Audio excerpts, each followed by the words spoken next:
Well, hello everyone, and welcome back to the Costume Co channel. And I'm your host, Heidi. I'm Costume Co, and tonight I have a wonderful guest. His name is Ian Drummond.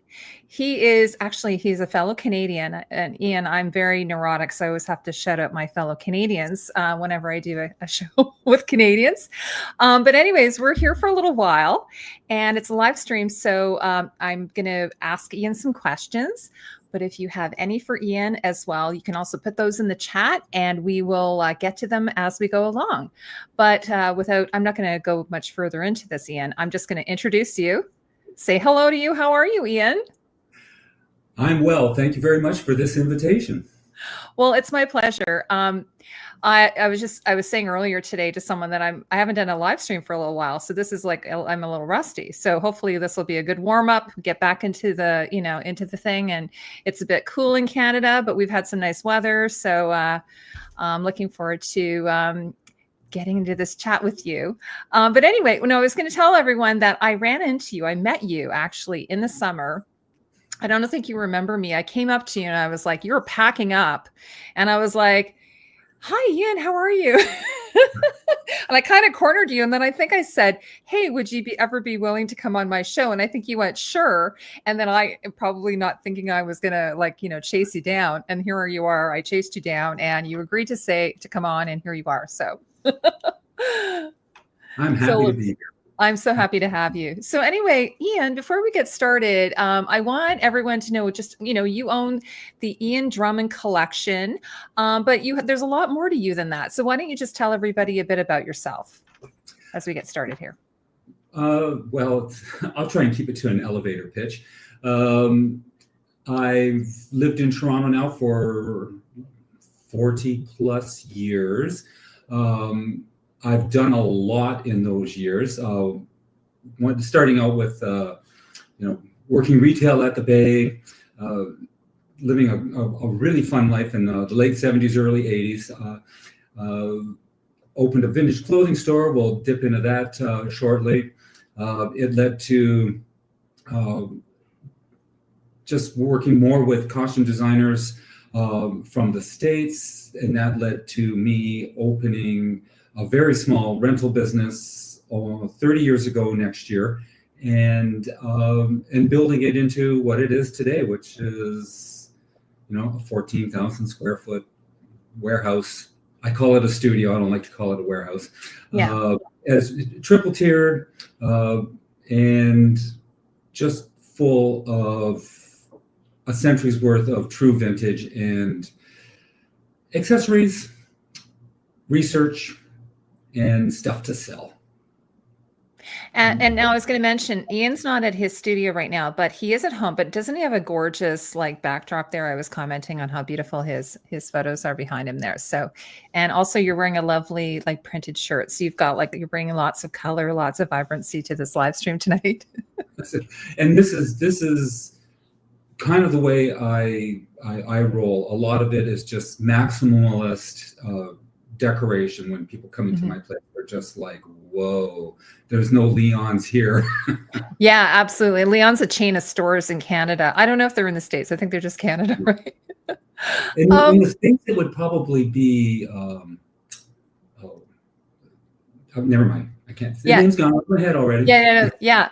No, I was going to say, so we're just going to chat a little bit how you got into your start. It's just it's kind of mind-boggling. It must be mind-boggling for you. So I had that you started collecting vintage in the 60s. How did that come about? Were you keeping it at home? Were you did you have a little storage that you rented? What did you do? How did that start? Well, it wasn't the 60s. That would have made me. Oh, sorry. It's 80s, 1980s. Pardon me. Yeah, I'm looking really. You're not that old. No, it started in the 80s. Yes. And it was all part of that lifestyle of being in Toronto, being young, hanging out on Queen Street, which was our kind of bohemian area, artistic area inside the city, and shopping Kensington Market because I was probably making $11,000 a year, and you needed to spend it at at the the vintage clothing stores in Kensington, because you could still buy a really, really great shirt for like $5 at Courage My Love and wear it out that night to the clubs. So actually, a lot of the designers that I've spoken to that like they're local, they still shop at Courage My Love or Gadabout, those places. Like Christopher Hargadon, he loves those places. they haunt them all. I mean, it's changing. Yeah, We'll sure. probably step into that a bit later too, but that was kind of the genesis of it. Was just doing just kind of enjoying that nightlife with I'll say not so much punk. I wasn't a hardcore guy, but more like new wave romance, all of that that whole thing that was happening at that time. Duran Duran, on and on, Billy Idol. It was just it was just such an interesting time for music, and it was just such an interesting time to be able to pick up a persona and go out with it for that night. So one thing led to another. My cousin opened up a vintage clothing store in Santa Cruz, California, and she said, "Hey, come on down and help me get it organized." So I did. I was there for 2 weeks, and I came back, and I was like, "Oh my God, I could do this." So that was what I did. I started shopping. I just filled my closets in my apartment with stuff that, when I think back on it now, it's like, wow, that was, kind of like not naive, but just certainly very the beginning of the whole sort of like vintage journey. Then I bought into a store as a partner in the beach. It was called 20th Century Frocks. F-R-O-X. I love that name. Yeah, it was great. We got lots of compliments on it all the time. We also got sued by 20th Century Fox. Oh, did you get in trouble for that? Yeah, we did. Oh my gosh. Wow. In the end, we settled to say that we would never promote anything like a live show or, vintage clothing show or something like that and call it like 20th Century Frocks. So they let me keep the name on the awning. And yeah, because you spelled it with an X instead of CKS, right? So that's why, I can see that. Yeah, it was pretty close. It's clever, but it was close. I love it. What street was that on? It was on Queen East. It's out in the beach. Oh, okay. Okay, yeah. And the rent was cheaper back then, I'm sure. Oh my God. Well, yes, it was. It was when you talk about it today. Every month I was like, oh my God, where's that $650 coming? Yeah, that was a lot of money back then. And, it was good. I mean, I still had an apartment. I lived with 3 other people at the time. But if you know the, I don't think they're around anymore. But if you know the hamburger franchise Licks, oh yes, it was 2 doors away from me, and there was never a block that had heavier traffic on it for that. And then of course the beach was the only place inside the Toronto metropolitan area that could actually be open on a Sunday, because there was still those laws. Yes. Tourist place. So that was kind of the beginning of it. I never set out to to do this consciously. It wasn't like I went to university or college or anything like that with a fashion degree or a fashion design, anything like that. I just sort of fell into it because I thought it would be fun, and then learned along the way. And that was what I did. Bought up tons of Vogue magazines to sort of educate myself, because back then there were really not that many books that you could really reference about vintage. Harriet Love's Guide to Vintage was one of the first ones that came out in the mid 80s that really started explaining it. And interestingly, I just saw that book again when I was shopping last week, and realized that both Madonna and Gina Davis were in there as models for it. So, wow, yeah, I actually, and that's interesting because I used to in high school, my teens, I collected Vogue. I think there was a couple of other, maybe Mademoiselle, I can't remember, but Vogue for sure. And they were always thick, right? Like they were super thick. I don't know about nowadays, but Kim Alexis was my favorite. I loved her, the model. Yeah, The earlier ones were still thinner. The Mhm. mammoth ones, the September issues, really like kind of picked up that telephone book look when we hit the '90s, when when there was still print advertising and they were making money off of it. For sure. Yeah, there was a lot of ads, but the ads were oftentimes really cool too, right? Well, you know what? Interestingly, when I look at magazines, I pay way more attention to the ads than the editorial, because I feel that that's the reach. That's where you want to see what people were going to find in the stores. I mean, Vogue is great, but I mean, like, how many of us are going to run off to the couture show and pick up that gown or pick up that crazy Gautier shirt? Yeah. I've got a few people who are commenting. So Kitty's saying, she's like, the September issue was like my favorite back in the day to get inspo. And then she's an 80s girl like me, I think. Cat Yellow Ranger says, Disney owns Fox now, so you won't have much of a problem today. Well, he doesn't own that store anymore, though. That's the thing, right? Hey, well, speaking of that, so like you were selling clothes at 20th Century Frocks, but then you decided to move into rentals. So how did that whole thing come about, moving into rentals? It was a gradual segue. When I had the store, the film industry in Toronto was still very nascent back in the '80s. It was just starting to build its heft. What the behemoth that it is today is just amazing. I can't believe the trajectory. But shoppers, like, for the projects would come in and they would be like, well, why aren't you working in film? Like, you know so much about vintage. And I was like, well, thank you very much. So I never made that switch to or that progression into working in film at that time. I got tired of the store. 7 days a week was a lot to be open. I had very, very good staff, but it was relentless.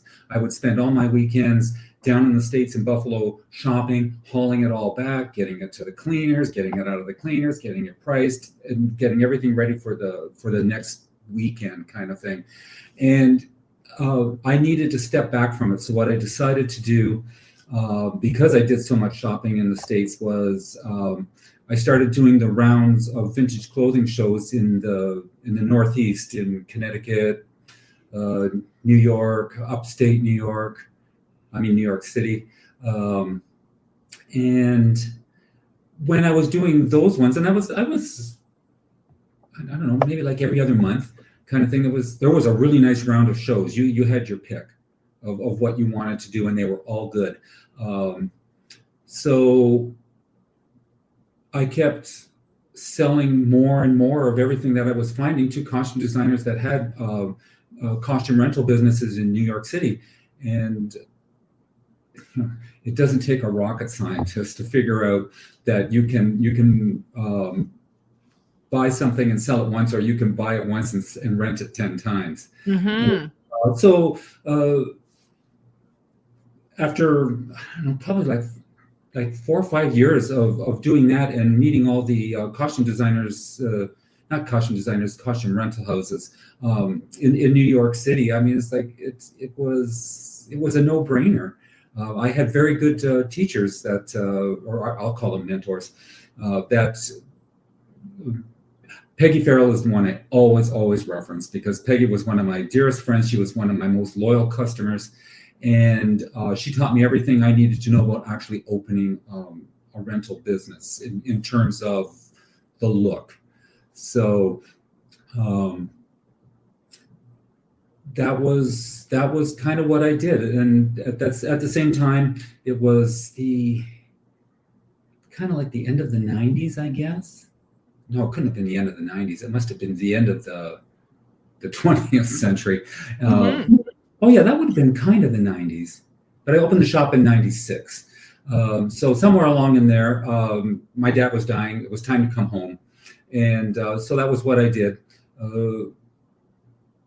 It segues kind of nicely into the question about when I kind of started in film. But do you want me to just roll into that? Sure. Yeah. So, yeah, sure. Like I had my question for you was, you were that you had this turning point where you decided to focus on the rental industry, rental collection for film and television. So, did you want to go into how you sort of got your work in film started? It's yes, and that's kind of like how it happened. I worked with Linda Muir. I don't know if you've done Linda yet or not. You know what? I've reviewed her movie, oh, now I'm on the spot here. Sorry. The Uh, Northman. The Northman. oh, the Northman, yes. Yes, but of Yeah. course, I'm very much of work. She works with Robert Edgar's The Witch. I absolutely loved, and the Nosferatu. Lighthouse, Oh, and the Lighthouse, yes. and of course, more recently Nosferatu. I know, yes, it was. Yes, so I don't know if I got all of them.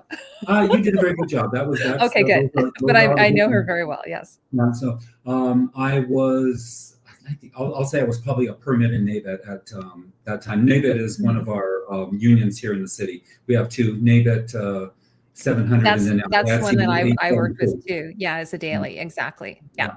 So, anyways, Linda was working on a film set in the 1930s, which was Bernard Malamud's The Assistant, and asked me if I would assist her. And I was like, yeah, sure. So I brought up all this vintage that I had down in the attic at the house in Buffalo, and we used it for the movie. And then afterwards, I thought, this is crazy. I'm not taking it back down to the States again. So I rented.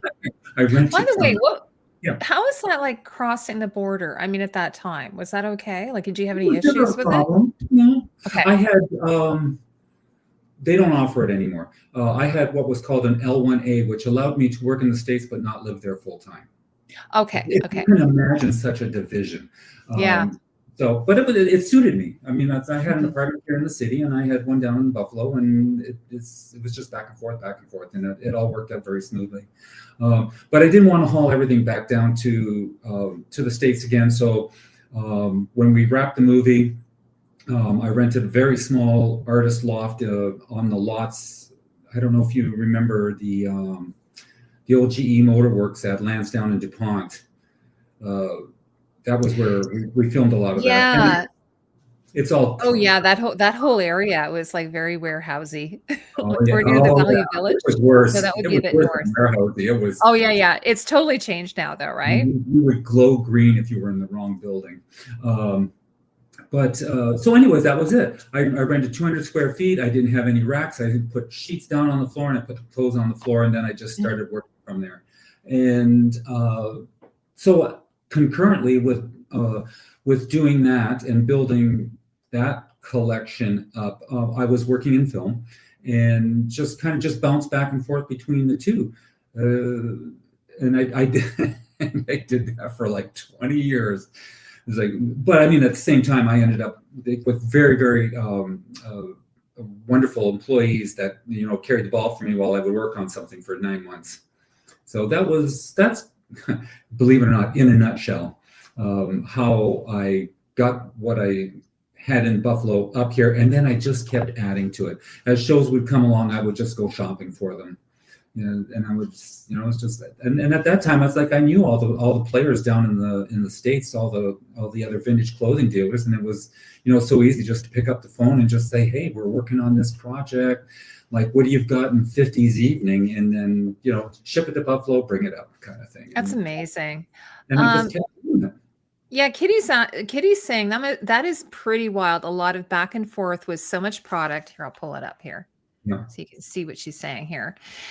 A lot of back and forth with so much product must have been a little stressful, especially back then. Like, you didn't have the internet, you didn't have you couldn't take photos, you didn't have any of that. You had to just kind of go down there, I guess, and you would trust. Did they ever I don't even know how you would communicate what you were getting.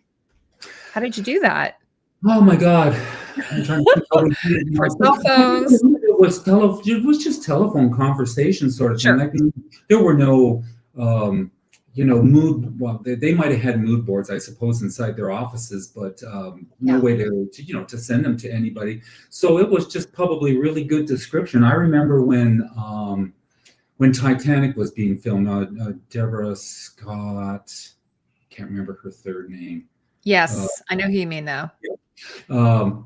That was a project that just lined the pockets and made so many people's vintage worlds productive, because it was a juggernaut and they spent for it. I mean, it was unbelievable. I would be out in the Midwest, Ohio, shopping at regional flea markets and stuff like that, and they would be saying to me, "Oh, you need to find us like bigger, men's formal wear." And then I would like go out and I would find these 46s and 48s, and I'd be like, "Oh my God!" Didn't keep them, sold them to the project. But I mean, as fast as I could buy it, I was shipping it out to California, and the checks just kept coming back. So yeah, Ian, yeah. Maybe I'm going to ask you. I want to. We were talking that I want to do a Titanic era show at some point, maybe in the near future. But I do have a question. I want to know if you know if this is true.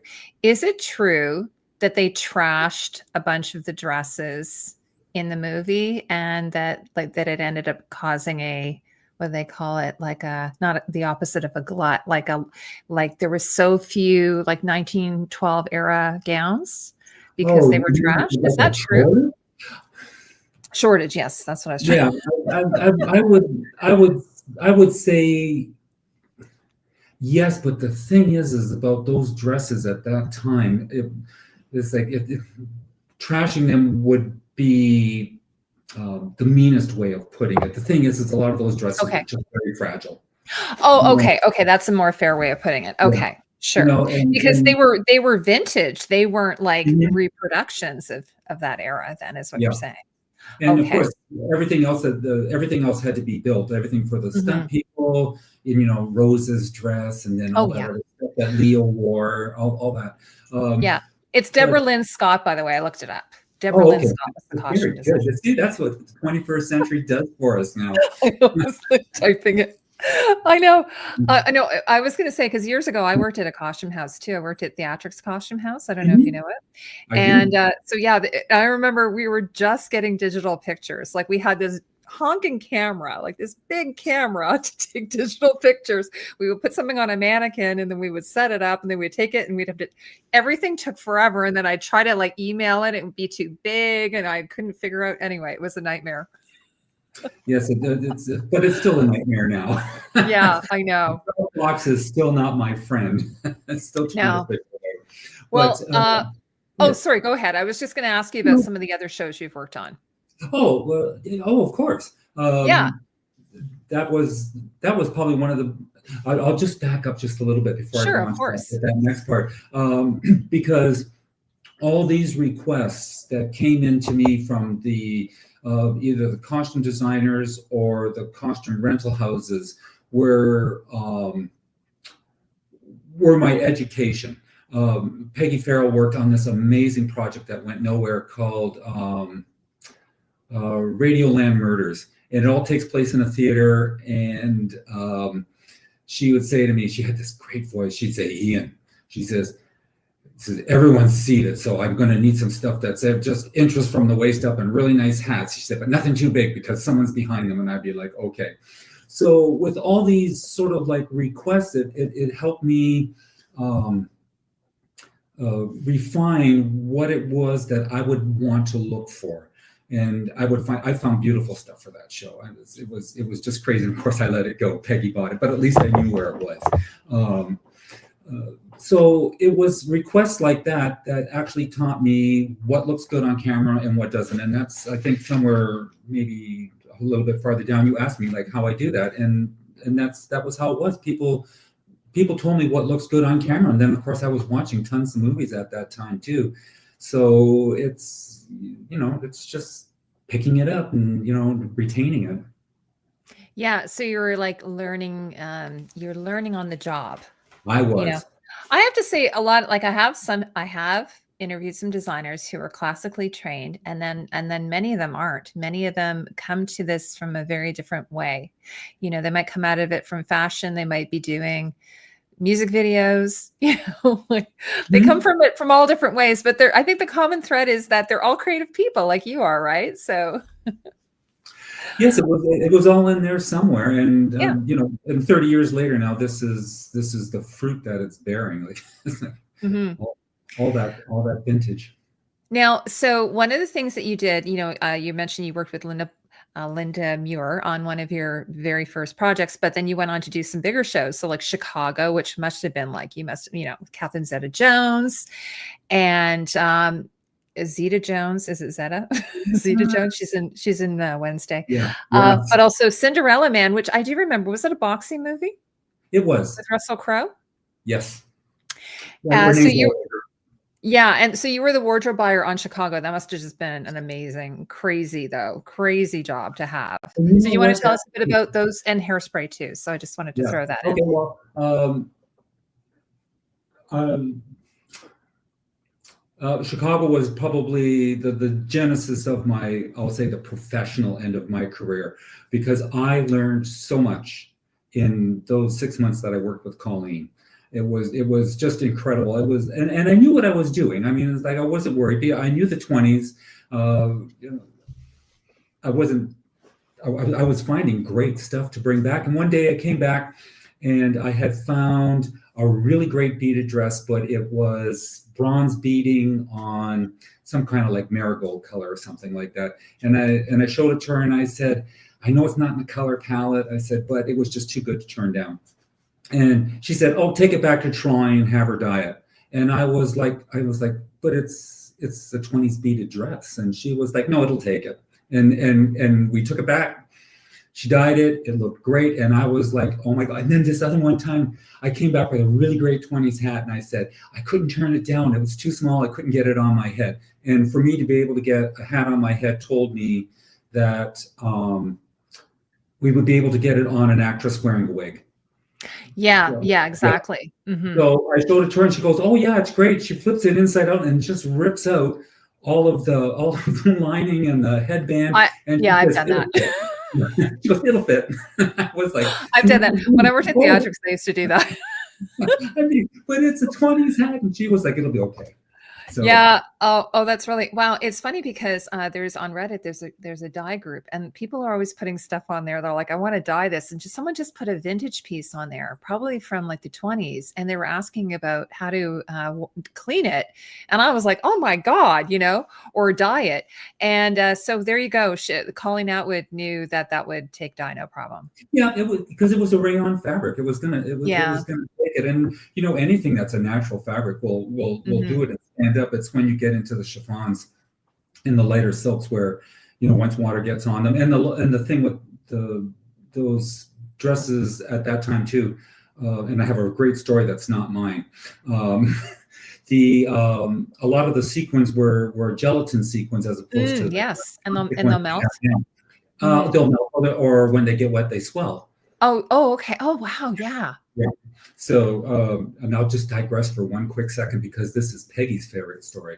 Sure. She was working on The Great Gatsby, the original one, and they were doing that big scene around the fountain where the party is going on, and the director was like, "Get him into the fountain, get him into the fountain." And Peggy and the crew are like, the wardrobe crew are like, "But we've rented these dresses like all over the United States from like preeminent collectors." And they were trying to get the women off the set as fast as they were trying to get to the men into the fountain. It was my gosh. And there's probably chlorine in the fountain too. Well, I don't know. It was the 70s. Oh, this is the 70s. Okay, but still. Yeah, that's crazy. Yeah, it was a huge loss and damage. Like they rented a lot of dresses from the Helen Larson collection, and a lot of them got ruined. So yeah, and not my story, but it's a good one. That's a really good story. Well, Cat Yellow Ranger is asking a question. We're going to be talking a little bit about Hairspray, asking was it hard to dress John Travolta? But maybe I don't know if you even know that. Oh, I know all about that project. Yeah. I was there from day one, and then past days end when we were wrapping it out. Rita Ryak was the costume designer on that one. Loved working with Rita. They had a mannequin built to be just like Edna. And Okay. it was built on like on John Travolta's With frame. all the padding and everything, like all of the Yeah, padding. and oh yeah, it was Yeah. it was all the prosthetic basically, and it would take 4 hours to get him into into costume for the day, and that wasn't my responsibility. The personal dresser for John on that one was Lou DeCampo, and I don't know how you remember that.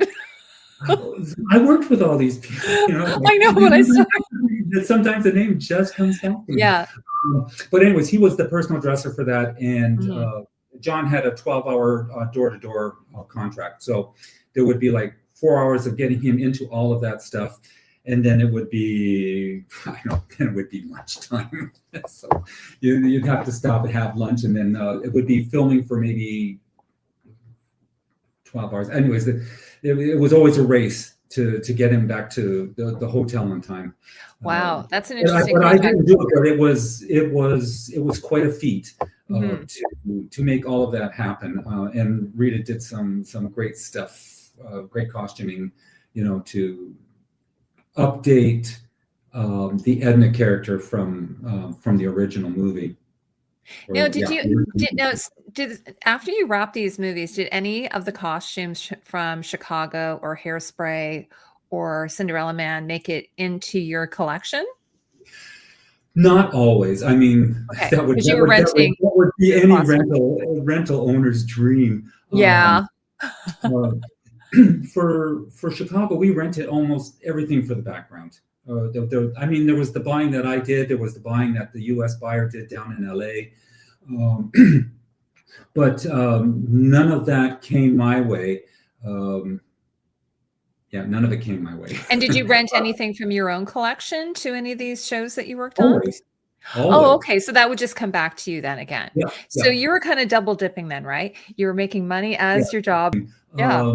So nothing from Chicago. A lot of that, I think, is probably still in storage somewhere. I know Catherine has a clause in any contract on any movie that she works on, and I'm sure it's probably still in force today, where whatever she wears, she gets. So all of her wardrobe from Chicago just went into her own private collection, and then we had to go back into it because we did reshoots. I don't know, maybe like 2 or 3 months before the movie came out at Christmas. They ended up refilming the closing scene, and we did it at the music hall on the dance. Is that the one where it's just the two of them on stage together? And this is them when they're deciding that they could probably do that. They're in the lobby together, and I don't know. Velma kneels down to get something, and Roxy sees that she's got holes in her stocking and stuff like that, and that's where they get this hey, maybe we could do something together. And of course that whole rat-a-tat-tat-tat thing.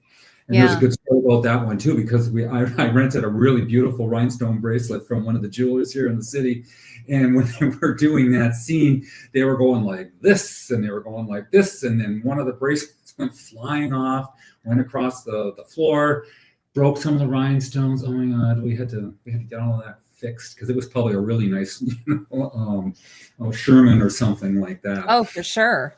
No. Kitty has a question. She's asking, hope it's okay to ask, but did you ever have clothing you sourced for a project ever get rejected?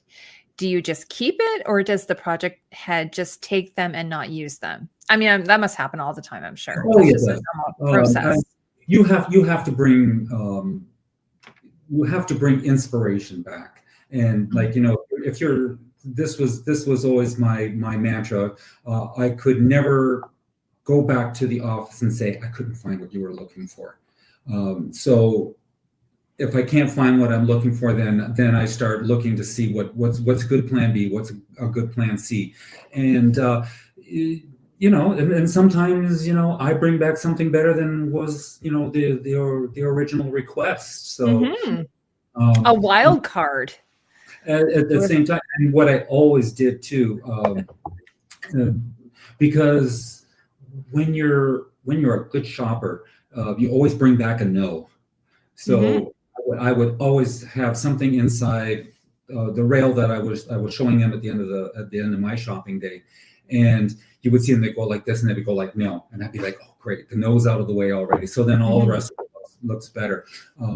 But yeah, there's a lot of stuff that doesn't get used. I'm just going to go back to your question about rental houses and picking the stuff up at the end. When Hairspray was wrapping, they didn't want to send the working stock back to LA because they didn't want to pay the shipping for it, and they asked me if I'd be interested in it, and I was like, yeah, I'd be interested. So I made the production manager an offer, which I thought was like crazy lowball, and he was just like, yeah, okay. So that was it, and that was how I built my '60s collection. Was just in one fell swoop. Yeah, you know why? Because I think he's probably doing the numbers in his head. He's thinking, okay, if I have to deal with this stock, I'm going to have to bring in staff to deal with it, pack it up, like you say, ship it. He's doing the numbers. Whereas if you probably had to physically have it moved, or did he pay for that at least? Or oh no, that was me. Yeah, you had to do it yourself. So he's putting the numbers together, and he probably thought that was a pretty good deal. Well, in the end, they just need to get out. Is the thing. It's like they need to give the space up because they don't want to pay for it, and they're just like, just make it disappear. So the Hairspray was very, very good for me on so many levels. I mean, it was bar none probably one of the funnest, if that's a word, projects that I worked on. And interestingly, like I said, I was there from the very beginning. My friend and mentor, Arthur Roselle, sadly passed away probably over 10 years ago, brought me in because he was going to be Rita's assistant, and he wanted me, I was Arthur's person who, like, I knew how to handle Arthur to make sure that he was as productive as he could be. Because I had been his assistant for years. Yeah, I guess. You're the whisperer, the wardrobe whisperer. More or less, but it's like so anyway, I'm losing my train of thought for a second here now. We were just talking about the stock and how you built up your 60s stock, and because you bought up all the Hairspray. Yeah. Oh, I know what I was going to say. I remember now. Because one of the questions was like, what are the ones that you worked on that you like, kind of stuck with me? And Hairspray bar none was one of them.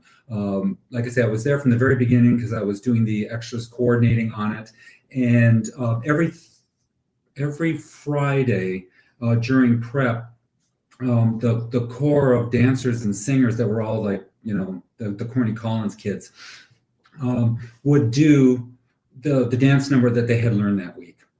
So everyone from the production would go into one of the sound stages, and they would do this whole thing for us, and no costumes, and certainly no leads, because leads didn't come in until maybe 3 weeks before we actually started filming. And you're looking at it and you're going, oh my God, this is so good. It was just fun. It was light. It was, there was no blood. There were no guns. I mean, it was a dream movie, and it was like, you didn't have stunts then. You didn't have to deal with stunts. Oh, there were stunts. Oh, there were. Okay. Oh my God, we had Tracy up on the top of the garbage truck, like driving down to the school. I mean, it was actually the actress. I mean, they had to strap her all in. Oh, okay. By the way, were some of the people in the movie from the original Broadway production, the theatrical production? No, I don't think so. So it was all new casting. Yeah, Ricky Lake did a cameo. Yeah, Ricky Lake. I remember that. Mm-hmm. Yeah, she was one of the judges at the Corny Collins Hairspray or Ram or whatever it was, the big thing at the end. But no, I don't think too many of them were. But I'll tell you, it was a great crew of people. I mean, it's like, everyone. It was bar none one of the best projects I ever worked on, and afterwards I felt like I was being punished because I started, we ended up going back doing episodic science fiction television, and I was like, oh my god. But I'm a big fan of episodic science fiction. So can you tell me a few shows you worked on there? We did Odyssey 5 Okay. for 2 seasons. And it's a blur to me. Did you work on that one that there was Tech Wars? Did you work on that at all? No. That like William Shatner? No. I know that was shot in Toronto. It was, but I was probably doing something else. And I'm, the thing is that once you are in with a costume designer, then you roll with them. Mm-hmm. And that was what I did with Arthur for years. And I rolled between 2 costume designers. I rolled between Arthur Roselle and Vicky Grave. Both passed away. But that was kind of how it was. It was like Vicky would have a project and she would say, will you assist me? And I'd be like, yeah. And Arthur's like, I need time off. And he'd go away. And we just, kept doing it like that. I'll just go into Cinderella Man for a minute too. Sure. That was another one that I learned a lot on. And a lot of times I'll say people would say, oh, if they brought in a costume designer from out of jurisdiction, like why can't they give it to a Canadian, stuff like that. But I'll tell you, when those people come in from away, you learn a lot from them because most of them came from LA, and it was a machine down there. I mean, it's like they knew what they were doing, they knew what they wanted, and no request was too crazy. I worked with Ellen Mirojnik. Arthur and I did. What did you do? The Sentinel. The Sentinel. Okay. With Kim Basinger and oh my God, who played the Secret Service guy? Oh, Michael Douglas, who played the Secret Service agent, and of course she's Catherine Zeta-Jones's husband. Yeah. So I love Ellen's work. Yeah, but the Cinderella Man was great. I mean, because it was a really nice deep dive into the dirty 30s. Mm-hmm. And I was the extra costume coordinator on that one. And I'll tell you that the first 400 people were really, really easy to dress, but the next 3,000 was oh my gosh. Was that for all of the stadium scenes or crowd scenes? Yep, the crowd scenes. Now they do it all by I don't know what they do. They paint them in now or something electronically. Probably a bit of that, but you know what? It's there's nothing like a live buy. What they did do with that one, because we filmed at Maple Leaf Gardens before they renovated it into Loblaws and then the sports complex for TMU. But high up in the seats, it was all just inflatable people, and then the set directors went through, put a hat on them, put a jacket on them, put a shirt on them, and for all intents and purposes, for what the camera catches, I mean, it all looked great. But when we did those boxing scenes, we must have done them for I don't know, like a month, maybe 5 weeks. And you have the same people in the same clothes day after day after day. We didn't need every one of them every day because it depended on where the camera was aiming. So you could, but what you couldn't do was move someone from this side to that side because you needed fresh faces every time the camera moved. I just have to say hello to my friend Jackie. She says she likes my new hair. Thanks, Jackie. That's so sweet of you. That's lovely. Ian, I cut my hair. I used to be kind of below my shoulders, but I'm trying to grow in my gray. Mm-hmm. So I'm doing the transition like Arlene Dickinson. And it will be great when it's done. I'm so excited about doing it. I've been doing it for a while now, and I'm tired of dyeing it. Sorry to take away the conversation here. Over. But Linda, thanks so much for joining us. We're here with Ian Drummond, and he's the owner of the Ian Drummond Collection, which is this fabulous studio space in the GTA, Toronto area. And I don't want to call it a warehouse, but we're just sort of mid-chat. So I'm glad you're here. And right now, Ian's telling me about working on Cinderella Man with Russell Crowe. and it was a juggernaut. And then what happened was we were maybe like 6 weeks into prep, and Russell had been training to box, and then he hurt himself, and or maybe a month into it, and he hurt himself, and then they were like, oh, we need to shut down for 6 weeks, and they were Oh like, my God. oh, will you just take the time off and not take another job? And I was like, oh, this is me. I've got another job. It's Yeah, like, I'm doing that job while I'm doing this job. I can spend 6 weeks at my Now, studio and get a ton of things done. yeah, again, were you since it was 30s, were you pulling from your own collection on this as well? Yeah. Okay. Oh, yeah. And then by then it's even bigger. Yeah, Because absolutely. Because you're dealing with like I can't, like, what someone was talking about this the other day. Like in the old days, people didn't get sunburns like they do now because everyone wore a hat. So everyone wears a hat, everyone wears gloves, everyone has like a pocket watch or a watch or accessories or shoes, or like there's so many things, pocket squares, like there's so much stuff going on, right? Singlets.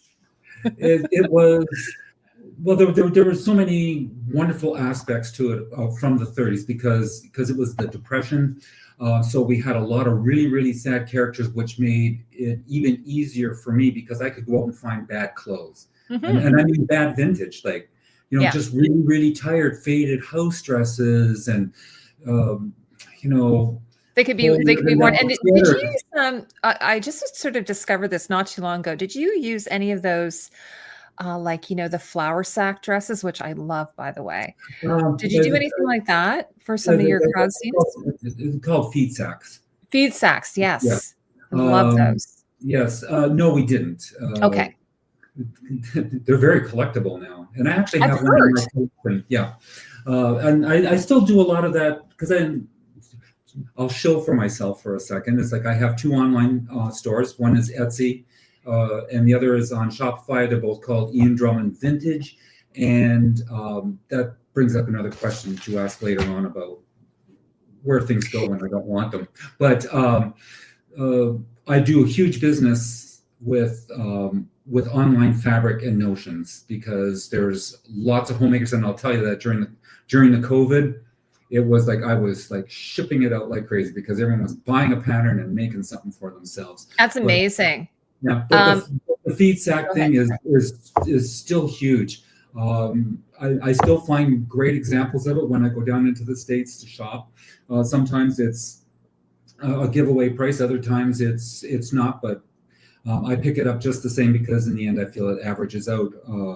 But yeah, there's still lots of people buying it and making dresses for themselves with it. The thing is that they're just maybe a yard by 18 inches or something like that. So when I'm looking for the feed sacks, I try to find them in like multiples so that you can like get 2 or 3 yards or 4 yards. Oh yeah, for sure. Because they might have been made for children, so you might for children or boys or something. Yeah. Generally, the girls' dresses.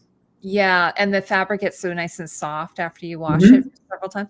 No, what I was going to say, Ian, before you go on, and everyone, so I have all of Ian's contact info in the chat, in the description. So like his Instagram, like you have a team that do amazing reels and things like that. Like I love it. Like, they'll go around and I'm going to dress up 80s today, and they'll just go around.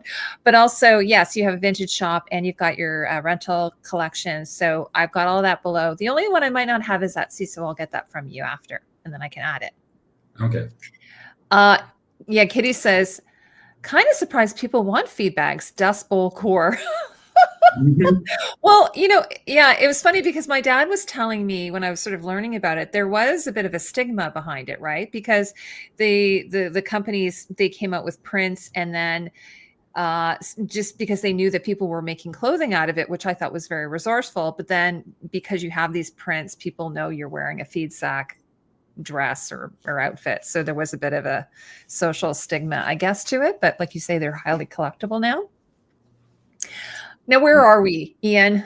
Where are we? I know we're okay. So we were talking about. So go ahead.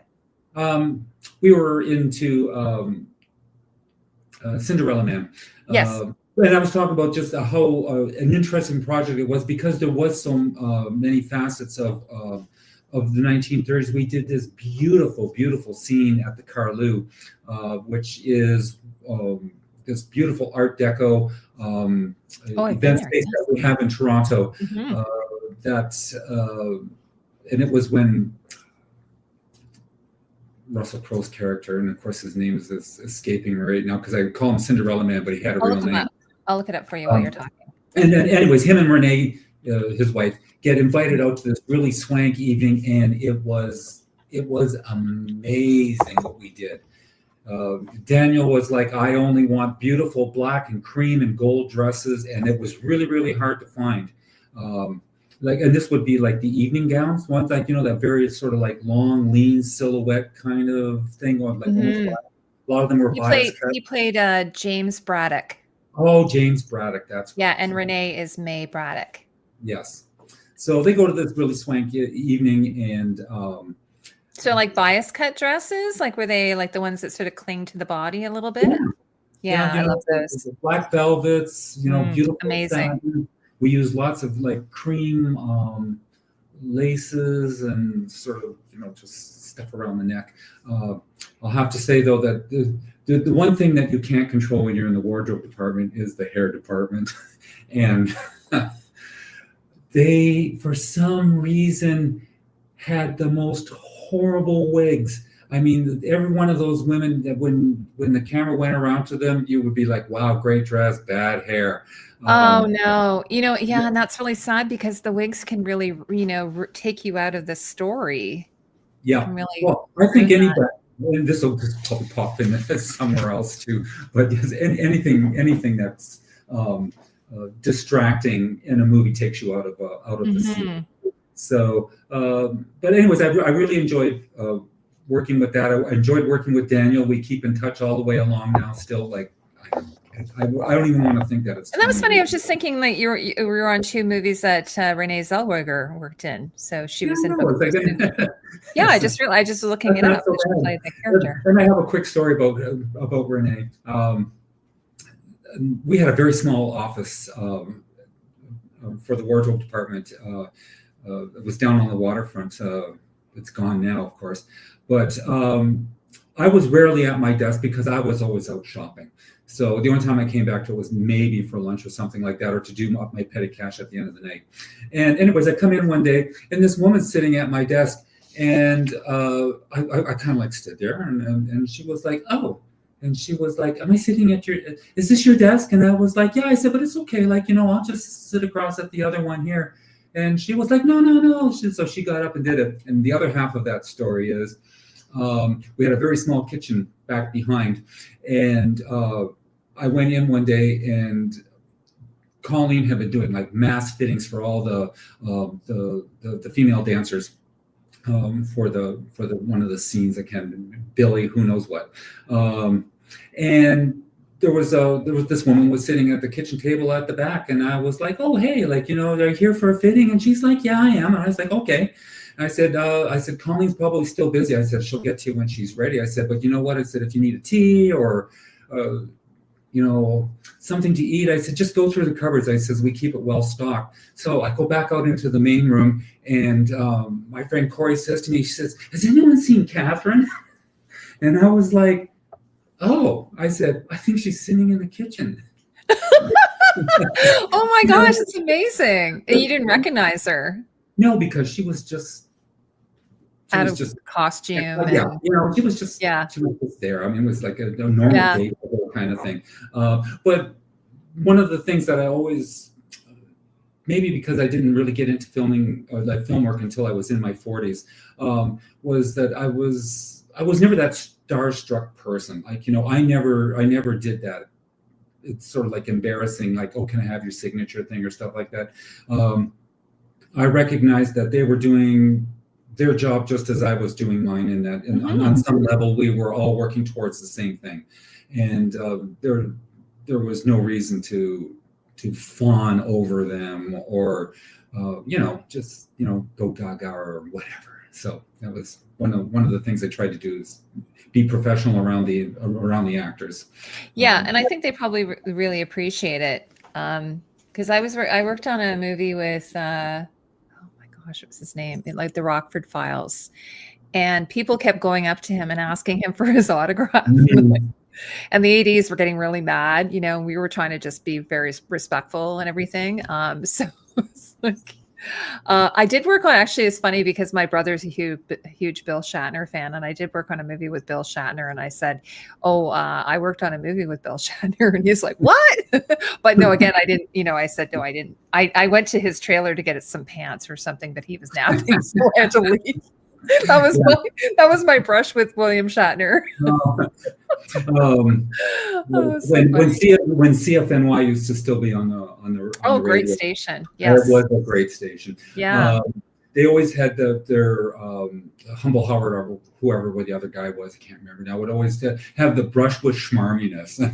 And so I always kind of like looked for those moments and tried to avoid them. Yeah, absolutely. Well, anyway, so we were having a lovely chat about your work in film, and like, are you still doing any of that now? Have you sort of put that aside for your shop, or what are you doing? I quote unquote retired. Okay. You know, like I retired. It's a lot of it's hard work. Like, it was funny. You know Sorry, go ahead. I was just going to say it, but the industry has changed completely now. Technology, sync on set, all these sort of technical things, which I'm not a child of, would be, I don't want to say insurmountable for me. It's like anything else, you do it every day. You just like, yeah, this is how you do it. But the business just got bigger and busier. You know, and then after Arthur passed away and after Vicky was gone, it wasn't the same anymore. So I stepped back a bit from it. It was gradual. I mean, I didn't cut it cold turkey, but because I know I see by your Instagram. Yeah, no, because I see by your Instagram, you're still renting out to movies and shows all the time. You're just not personally involved in that. No, but you know what? It's just old habits die hard. And when people come in to do a poll, I usually vet what it is that they do. You know, especially if it's someone younger that's coming in and they're doing something. And this is me by younger, I mean they're in their 30s. You know, or maybe they could just be in their their mid to late 20s too. And it's still a whole mentoring thing that you have to do to to keep the business professional. And I'll look at someone's rack that they've pulled in, and if I think it's really, really good, I'll just say, I get what they sent you in for. I'm just like, I can see the color palette that they asked for and that they asked for. And another times I'll look at it and I'll be like, oh, if this came back to me at the office, I'd be like a wah kind of moment. So I just say to them, like, was there anything else they were asking you for? Like, you haven't pulled this, you haven't pulled that. Have you considered? You probably saved some people's jobs. You probably have rescued people from being canned by helping them. If that's what it did, that's great. But really, truly, well, you're teaching them though. You're teaching them, right? Yeah. So I think that's amazing. I do that now. I was like, a friend of mine came in and did a poll today for a project that's running right now that's 1970s, and I looked at her poll and I was like, Anna, I get it. It was all just women's wear, and the coats were great and the dresses were great, and I was like, I can already see it. It's like, I know you're going to bring this back to Anne and she's going to love it. That's amazing. By the way, I know you, I saw on your Instagram that you provided some of the clothing for Eternity. I believe the movie's called Eternity. Is it Eternity? It's like a threesome. It's where 3 people die and she has to choose which of the men that were both her husbands she's going to spend eternity with. Anyway, I saw it on your Instagram. So and I just saw the trailer. That's why I was asking you about it. I mean, there was a point when so many rolled through that, the bigger ones tend to stick in my mind, and the other ones just wash over me. And I'm always saying to my rental manager, I was like, what was that one again? And she'd be like, oh, that was so-and-so with such and such. And I'd be like, oh, okay. Like, I was like, because a lot of times I think it's a tip. That's why and I saw the trailer, like it just on TV. I saw the trailer, and then I just happened to look at your Instagram, and it said that you had provided. And I don't know what the clothing is, because most of it, they're in heaven, right? They're in kind of that stage between going off, past wherever heaven is, right, to the rest of their days, kind of in eternity. So it's sort of it's a fantasy show, I guess. Yeah. It looked really good. Yeah. The other reason why it might not ring a bell is a lot of times it has a working title. That's true. Yes. And then when it's finally released, they call it something else. I'd be just like, because I've seen projects change 2 or 3 times, like, just over the course of one production, where they just keep changing the name, and you're like, you're killing us with the billing here. I know. No, I know. Actually, and Kitty's has another comment. She said, regarding you helping the designer or the buyer shopper pull, that the benefits of your experience, though, you impart knowledge regardless of how fast tech or standards change. It's true. Like, so, even though there's that technology, you're able to pass on. That's not something that technology necessarily, I think, can help you with. You need the it's the true vintage is the constant. Like it's not sort of is as important how it's presented to me to convey what it is they want. I mean, in the end, I'm gonna figure out, because a lot of projects, especially here in Canada, because they're always so tight with money. They'll say, "Oh, we can't fly the costume designer out. Like, can you do the pull?" And I'm like, "Just send me your mood boards and your sizes and whatever else, sizes, season, color palette, that sort of thing. And then I'll just pull it and send it out, and they're just like, "Oh my God." Yeah, my old boss, Mary Jo, she was the head of wardrobe for many, many years. She worked at the ballet, she worked at the opera, she worked in theater. And she said, "I can't even tell you how many times I've designed a show." Because the designer is either working on a couple of projects at the same time, or they don't have time, and she's having to do the fittings, or she's having, so these things, I always look at it as, whenever I had a part in a department, I always looked at it as my job is to make the design as good as possible, to support the designer, to support their vision. And if I'm doing something that's like where I went to school, they were always like, you can't step on other people's toes. You can't step outside of your department. With me, it was always like, you know what, I'm here to support. And if I need to support that person by doing X, Y, Z, that's what I'm going to do. And that's sort of how I always looked at it. So I think that sounds like what you were doing. And I think that's amazing. Yeah. Well, film's a very collaborative medium. I mean, it's, as much as there are silos, there are so many doors in between. I mean, before I would go out shopping, I would always stop in at the art department and say, what are you doing for so and so's bedroom? And they'd be like, "Oh yeah, we're using browns and aquas and stuff like that." And you're like, "Oh, okay, fine." You don't want to dress the people like the wallpaper. But sometimes you do, like Marie Antoinette or something. You might want to make it like the wallpaper, right? So it depends, I guess, on what but I can see what you're saying. You don't want to clash. Yeah, you just want to make sure that the vision's coherent, and a lot of that comes out too, in the broad strokes meetings and stuff like that too, where they're all the departments are assembled to share the ideas for what's going on. And 9 times out of 10, when we were working on episodic television, it was like Arthur was on set, and I'd be the one that'd be at the broad strokes meeting, halfway through an episode that we hadn't even finished shooting, and already I'm having to wrap my head around the next one, and still finish up the one that's happening and make sure that everything's going. My friend Cassie is here. Sorry, she says her name is Reflective Rambling, but she's Cassie. She says, "Costume, set, and prop workers, the powerhouse, thrifty, anxiety triggering situation emergency solution superheroes." We owe so much to. And it's true, Cassie. I love that. That's amazing. Yeah, we save the day. Yes, for sure. And sometimes it's the fix is a really easy one. I mean, it's just practical. Yeah, there's been lots of times, even like, because my background is in theater, Ian, where I have had to help out props. I've had to help out the sets. They're like, Heidi, can you help us with this? Like, we don't know how to do that. Sure. So yeah, it is very collaborative. But I want to keep in mind our time, and because we still have a few questions to get through. Is that okay? Yeah, no, keep going. Okay, cool. So let's talk a little bit about your collection. So you're sort of telling us a little bit how you've been building up this collection. So I think you used to be downtown, were you not originally on Richmond or something? I was at Adelaide and Spadina for 5 years. Okay. But whereabouts are you now?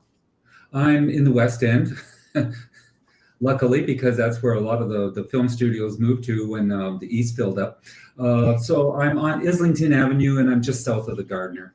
It's okay. Yes, I know that area very well. Okay. It's a big old warehouse that's got like 1,000 other offices in it too. And actually a lot of other like film support businesses too. There's a greens guy there. Red Dog Dancing is there with all of their furniture. Madewell Mascots is there making. I know Madewell, actually. Yeah, I used to work with those guys. Okay. Oh, that's amazing. Yeah, so I'm in the West End now. Yeah. So did you have a bigger collection before and you had to pare down a bit when you moved, or have you always had about 14,000? It's like anything else. It'll expand to fill the space. So I've got the 14,000 square feet now. It's not completely full yet. A lot of it is, when you collect one thing, you collect other things too. And right now there appears to be just too much furniture in there.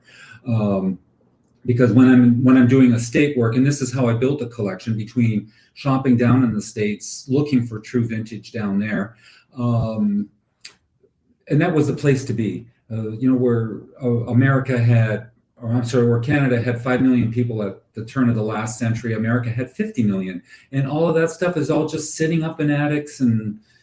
As long as there's not a tornado or a flood, all things being equal, it's around. So there was more to choose from, and I chose to spend my money and my time mining it out of the States and bringing it back up to Canada, which works out well because most of the movies that came up here were American influenced anyways, and they really wanted an Americana kind of look.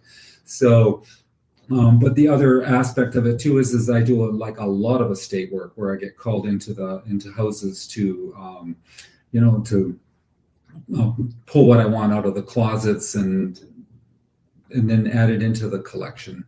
The thing with the estate work now, though, is that it's really hard to find an estate that's got 70s in it. Yes. I'm lucky now if I find them with 80s. I mean, a lot of it is all just 90s and Y2K. Oh, wow. Okay. That's interesting. Yeah, there's this YouTuber I watch. He's out of Edmonton. It's called something Curiosity Inc., I think. And he goes and does estate sales. He doesn't do the clothing. He has a guy then that will come in. Like if he says, I've got a woman who lived there that collected clothes. And I have to say, sometimes it's bonkers. I'm sure you've had some crazy experiences going in, right? That's a whole other show. Yes, we should have you back to talk about that. So, that's and so you end up with furniture sometimes, I guess, as a result of these estate sales. I'm trying to pull back. I had 2 antique booths out in Cambridge, Ontario, at the Southworks Antique Mall there. They weren't producing for me, and my time is precious. I mean, I can't spend a day to go out to do something and not see any return for. So, anyways, I closed both those this summer, and now the dregs of that is in there. But in the meantime, I got called into a house that had so much great like 80s teak furniture in it. I couldn't say no, so I said yes. So all of that's. Oh yeah, well, teak is very hot. Yeah, so sometime in October I'll start marketing it either on Facebook Marketplace or maybe we'll try and do some Instagram things and try and get people in to buy it. But that's kind of how I built the collection, and it's all picked out by me. And a lot of times when costume designers come in, they're like the first things that they say are like, "My God, it's bright in here." Because usually these warehouses are dark and dreary and dusty. $50,000 worth of lighting later. It's worth it to have it. They like the fact that I keep everything under drop cloth to keep the light and the dust off of everything. And then they just say, oh my God, it's so well curated. And it's because people taught me what looks good on films. I was just down in Brimfield, Massachusetts last week shopping. It's a trip I take twice a year. And I'm slowing up because there's a lot there now. I was like, I'm being really, really picky about what I want to put into it. And a lot of it is just trying to find bigger sizes as extras get bigger. But I mean, even with my sort of like careful buying, I would look at the rack of the stuff that I bought and I was like, oh my God, all of this is me. All of this is great. You know, it's like great sweaters, great little jackets. I'm picking up a lot of 70s right now because that seems to be the thing. This will probably be my fourth project this year that's 1970s, and there's another one waiting in the wings. So I keep hoping they just turn over. You know, we worked on Radical this summer, and as soon as Radical finished, the Westies started up, and then something else too, Dreams of the Moon, which is filming up in Sudbury. Oh, okay. I don't even know any of these shows. No. Oh, stick around. Yeah, I want to learn more about them, Yeah. especially if they're 1970s, because I love retro. Anything retro is always awesome. Now, do you I guess you have to turn over your inventory every once in a while too? Do you do that? Like if things are starting to get a little bit weathered or over, you know, how do you sort of decide? Maybe I'm getting ahead of myself here. No, yeah. No, it's the next natural progression after buying it is like, how long do you want to keep it? I keep adding into the collection, even though I feel it's mature, because costume designers don't want to see the same thing every time they come in. They want to see something fresh. And then, you know, so I try to keep that in mind. A lot of times it's just because I find a really good example of something, and then I look in the racks and I say, well, this is better than that. So I take it out, and that's what makes it its way into the online stores. To move it along that way, or else at the vintage clothing show or something like that.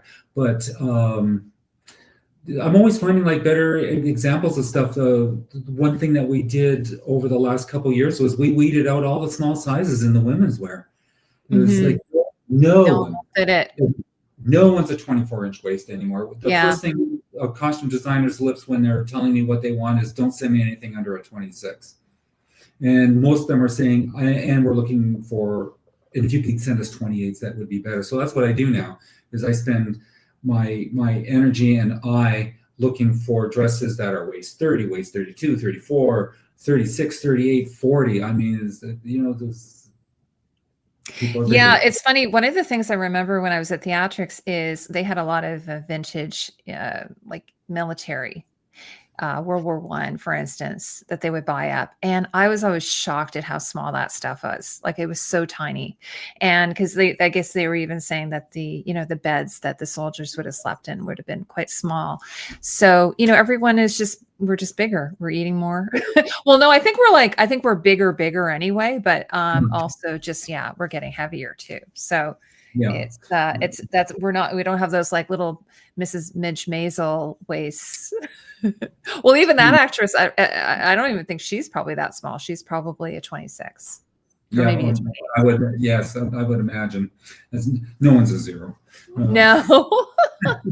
So, and I don't have any trouble truly like weeding it out.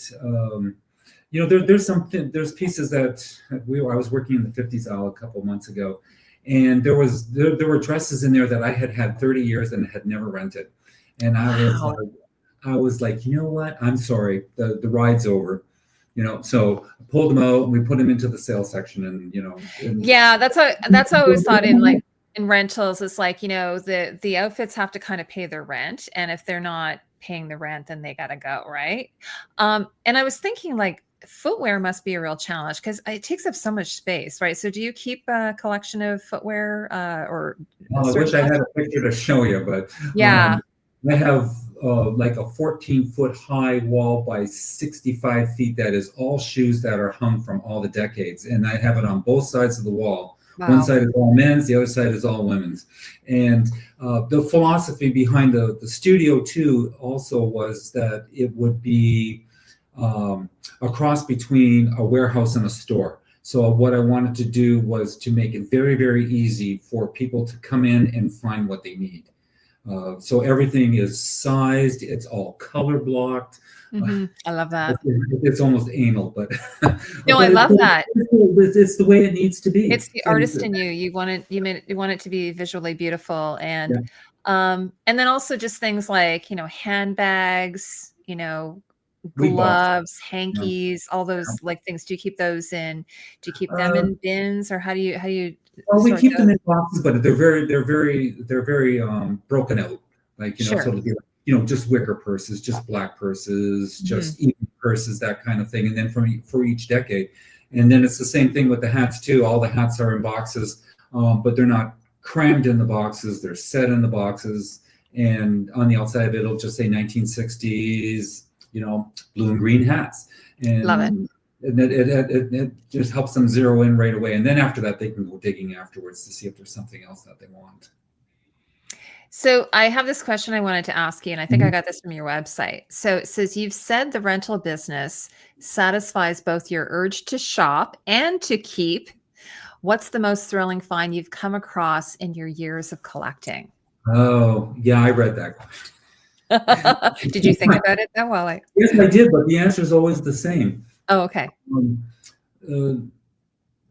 I've so much has gone through my hands in 30 years, and I don't have any regrets about things that I sold when I was just selling vintage. I mean, that's what got me to the next level. So you can't always say, "Oh, I should never got into that." Like, it's just that's the nature of it. But I got called into an amazing estate, and of all places, in Georgia, and it was through an estate liquidator that I knew from Buffalo, and she was handling this one down in Georgia for the family. And I went in, and it was a very wealthy estate. I was like, it's bar none. This is a story for the next time we meet. Sure. About that. But out of that estate, I got 2 beautiful Fortuny jackets. Oh my God. And again, not 1, but 2. No Delphos dresses, but I understood we had just the jackets. When you see her whole wardrobe, you get what her aesthetic was. Her aesthetic was Armani, but and they came to me very reasonably, and bar none. I mean, those are like the 2 like wonderful pieces that are in the collection, and I don't expect them to rent. And then if someone does ever want to rent them, it's going to have to be like exceptional circumstances. So I'm building a very nice little collection for myself. I can see that maybe if you had like a diva or something who was doing some type of show or something very special, perhaps that would be because it's just the jacket, right? So you'd have to find the dress to go underneath it, I guess. Well, so I've seen some of them in museums, but I've never seen. Well, and I've never seen a Delphos gown like in somebody's house, but no, I would jump on. But I did see the Fortuny exhibit when it was in Paris a couple years ago at the Palais Galleria, and it was interesting because all these beautiful pleated Delphos gowns, they're kind of like that one, they just hug the body sort of thing. But what they wore over top of them was just these beautiful little stencil jackets that didn't do it. They're like cardigan jackets, but they just hung there. Beautiful stenciled velvets. I mean, they were great. Do they have the weighted beads on them too, or is that just the Delphos? No, not the jackets. Just the gown. Okay.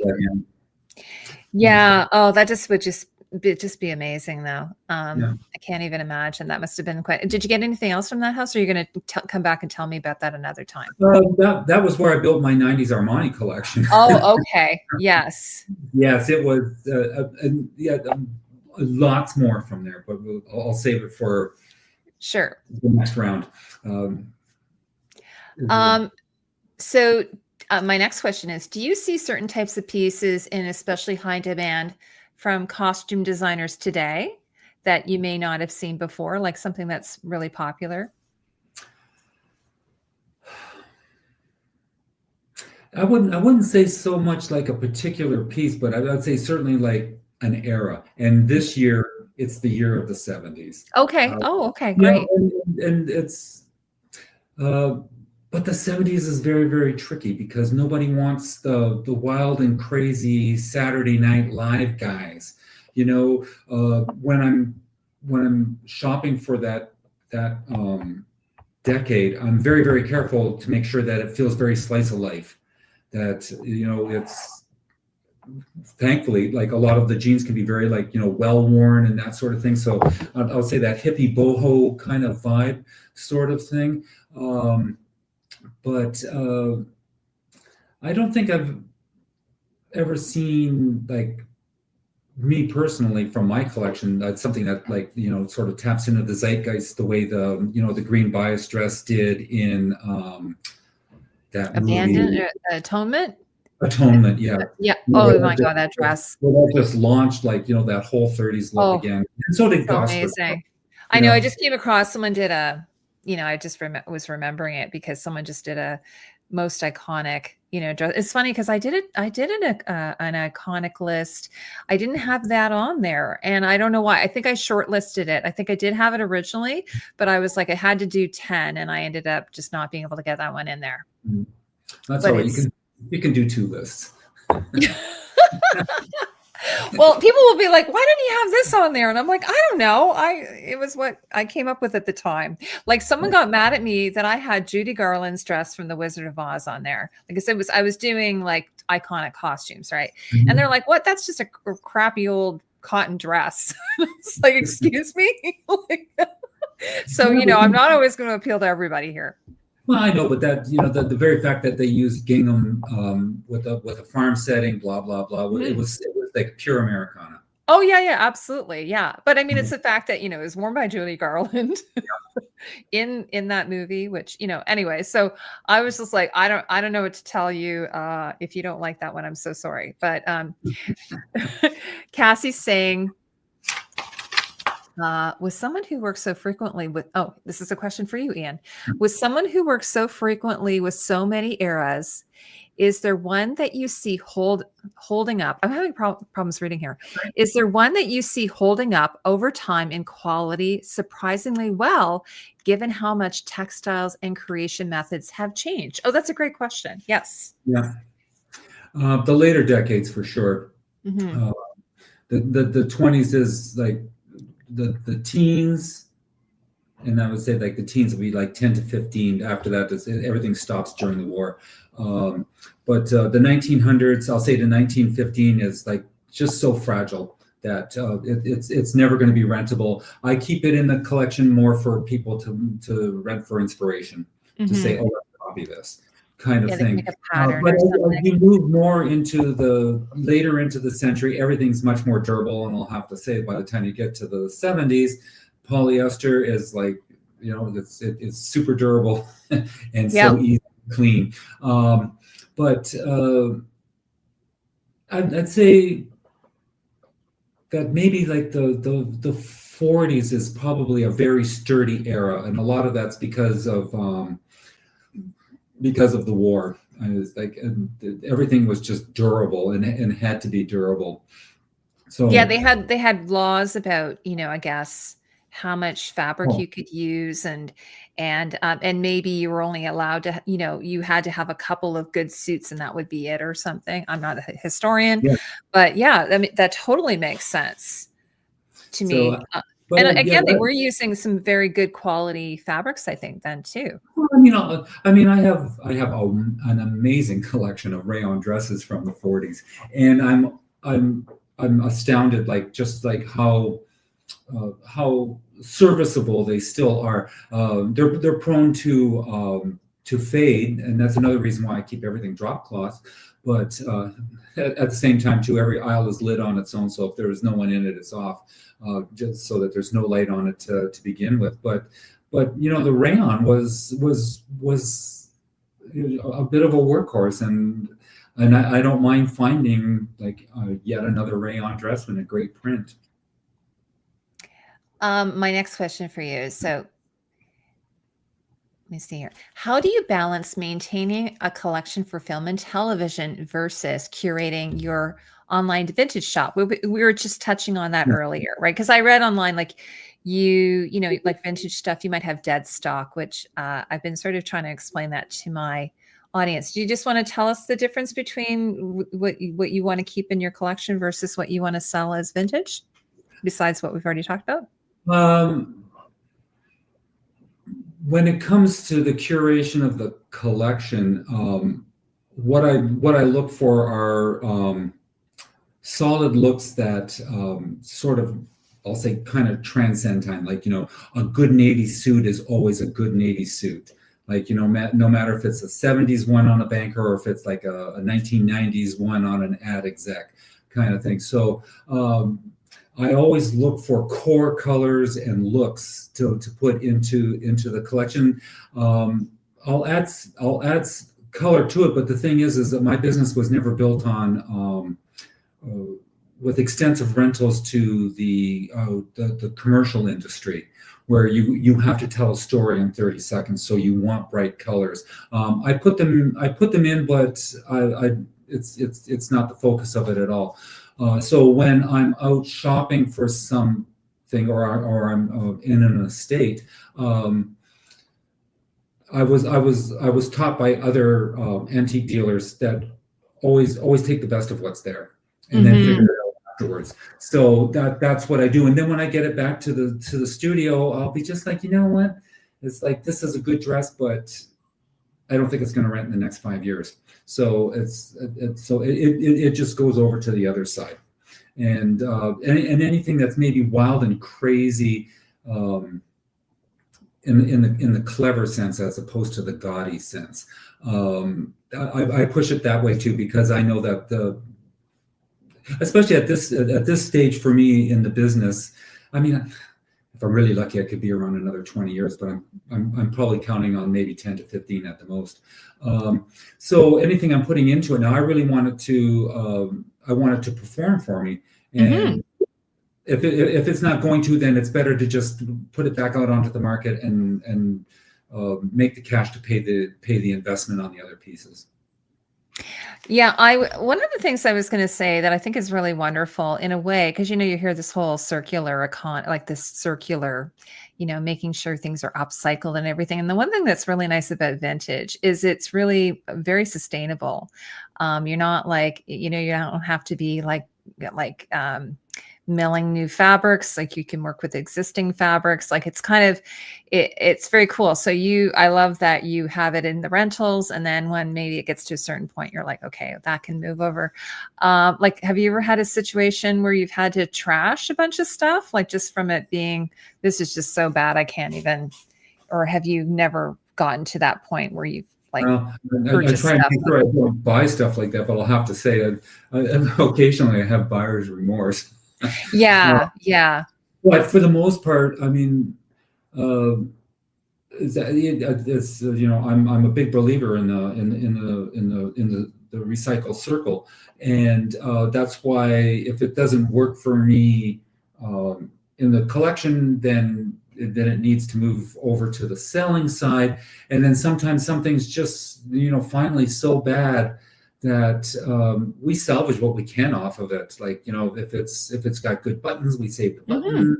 If it's got a metal zipper that's still really strong, then we'll take the zipper out. And then I send it to one of the bins that are all over the city, and let them figure out what they want to do with it next, because I know they'll figure out something. I love that. See, I think that's great, because that's one of the things I don't like.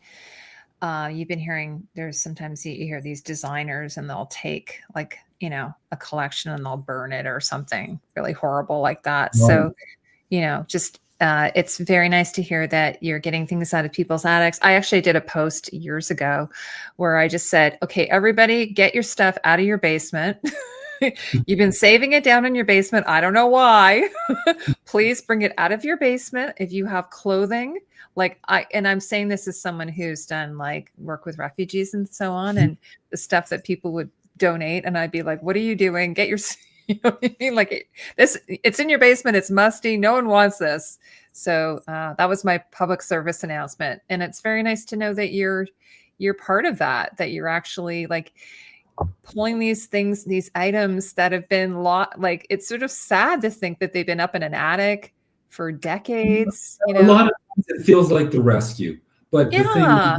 the thing, I don't want to be the person that rescues everything. So when I'm in an estate, I'll gravitate to the things that interest me the most, and then with the things I don't want, because inevitably they say to me, "Don't you want anything else?" And I'll be like, "No, I don't. I'm sorry," but I'll say like, "Here's some suggestions, like for things that you could do with it next." And I've worked a lot with the downsizing industry here in Toronto too, and they're great at that. They'll push everything that's in the house into like 10 different directions and make sure that it stays out of the landfill. That's great. Yeah. I love hearing that. And I mean, because oftentimes, like even, some of the stuff that, like I was saying, the people are pulling out of their basements, I was able to salvage a lot of it. Like I was, but like once you get mildew into something or, it can just contaminate everything else. Right. So you have to be really, really careful with things like mold and all that, I'm sure. Well, I'll try to buy very carefully, but I'll tell you, if I find something really good, I'll go the extra mile to do it. We use a lot of, we try to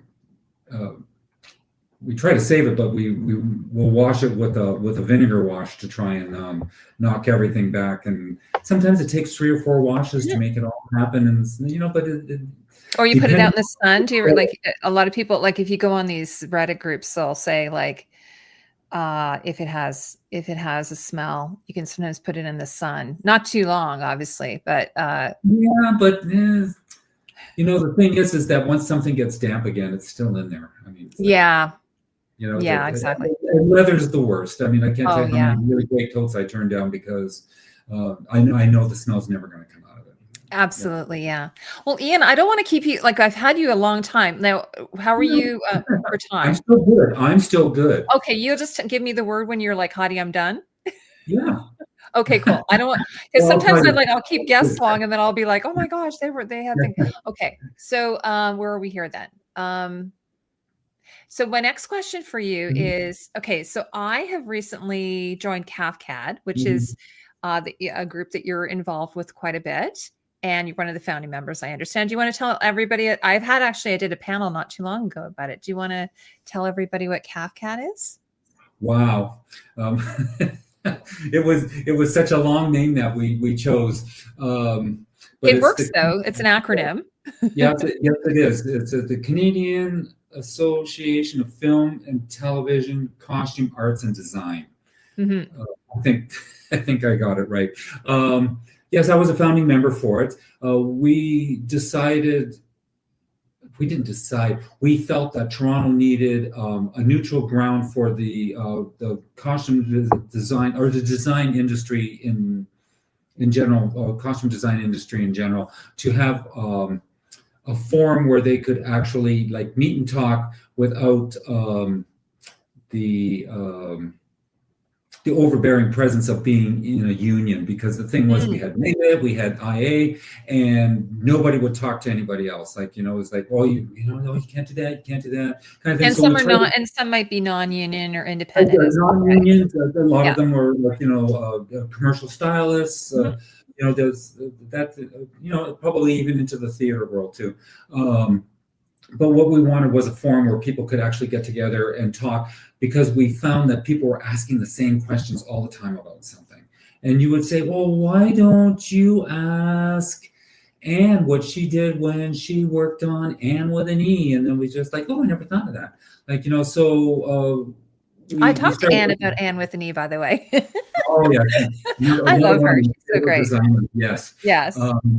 So we started out very small, of course, and I was sort of like heavily involved for 5 years as the treasurer because they thought I owned a business that would know how to handle money. Yes, you're the business person. Yeah, but the accountants are the business. Not, anyway, so I helped get it grounded, and now it's I don't want to say it's completely morphed, but I'm amazed by the new shape that it's taken on now, and the fact that something that started out very, very local in Toronto is now across the country, and that we've established an award show to showcase the talent that is here in this country, because as Canadians, we tend to be just a little bit too humble about our bragging rights. So that was CAFCAD, and I'm still involved. I mean, very peripherally though. Yeah, because I met you that's where I met you, at a CAFCAD event, and then I went to the awards show. My friend Angelina Kerchick invited me to the show, and it was such a blast. At first I was like, I'm not going to that. I don't want to leave the house, but I went, and I was very glad I did. Is that the one that was at the Eglinton yes. one? Yeah, and it was wonderful. That was the first time that we've had it there, because COVID kicked the shit out of everybody. And there's been a lot of restructuring. A lot of associations have had to do. But I thought that one was particularly successful, and my contribution to that now is sort of funding the evening before. Before COVID, we did like a sit-down dinner kind of thing. But the thing is once you're sitting at a table with somebody, you can't mingle. So now we've just turned it into a big cocktail party, which is what we've always wanted all the way along, was just to work the room. So yeah, it was so fun.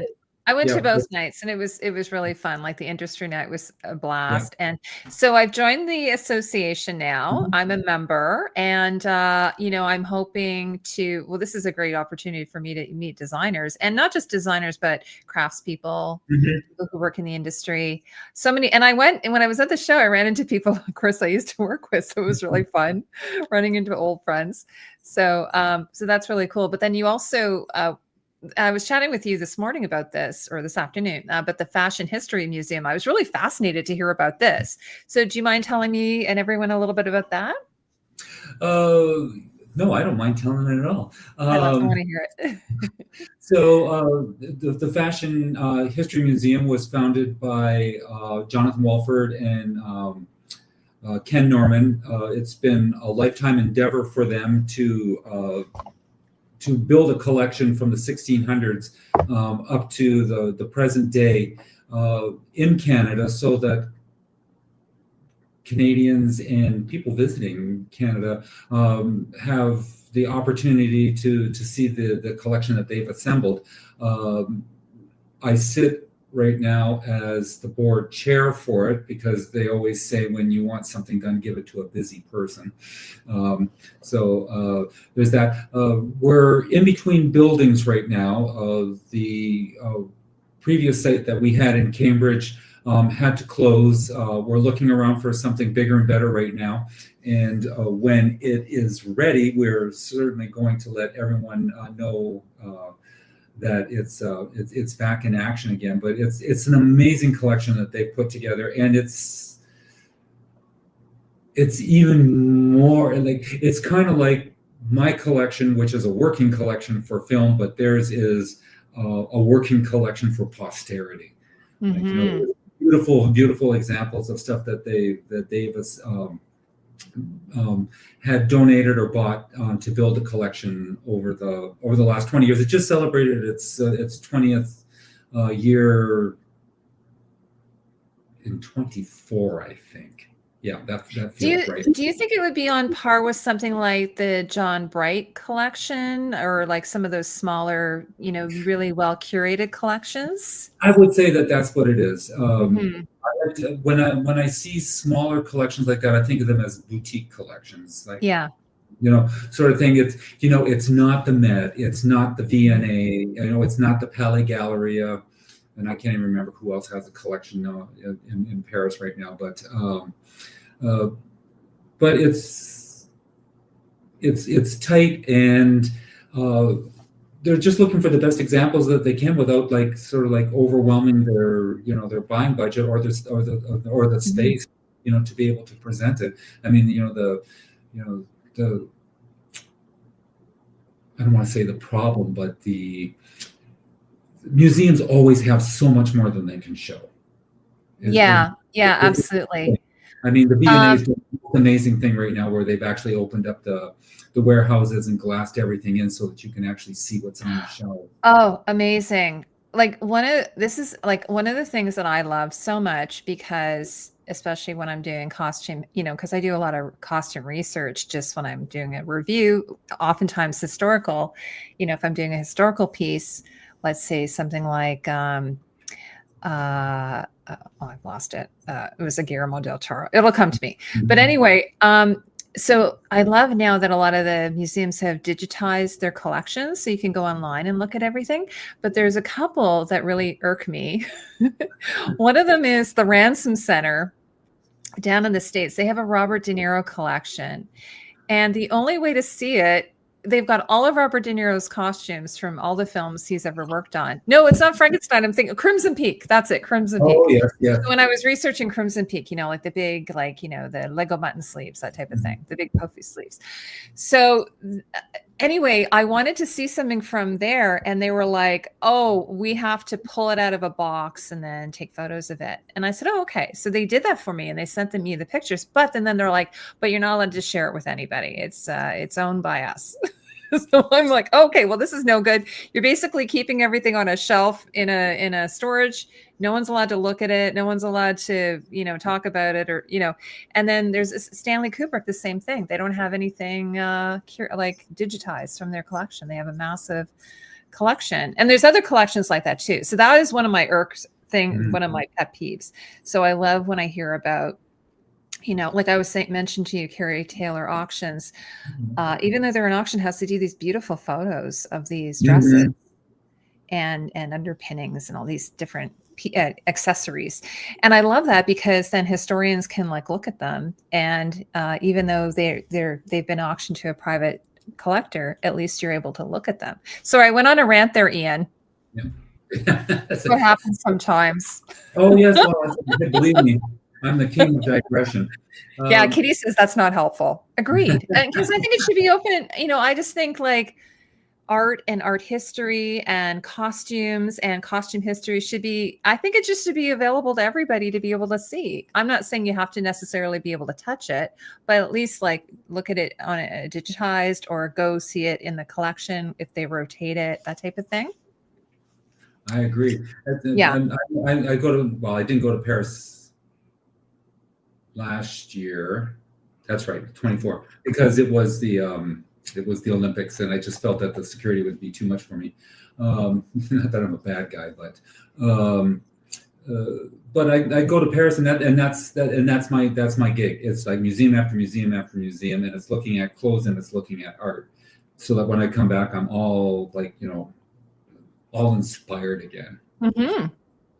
Well, a lot of designers, that's one of the things I always see that they love going to, a lot of designers love going to museums and getting their inspirations. It was funny because people are always like, oh, that's somebody copied that. And I'm like, from my experience, just seeing what I've been observing, everyone's copying everybody. There's nothing really original anymore. And I'm sure you must see that. You must see that quite a bit.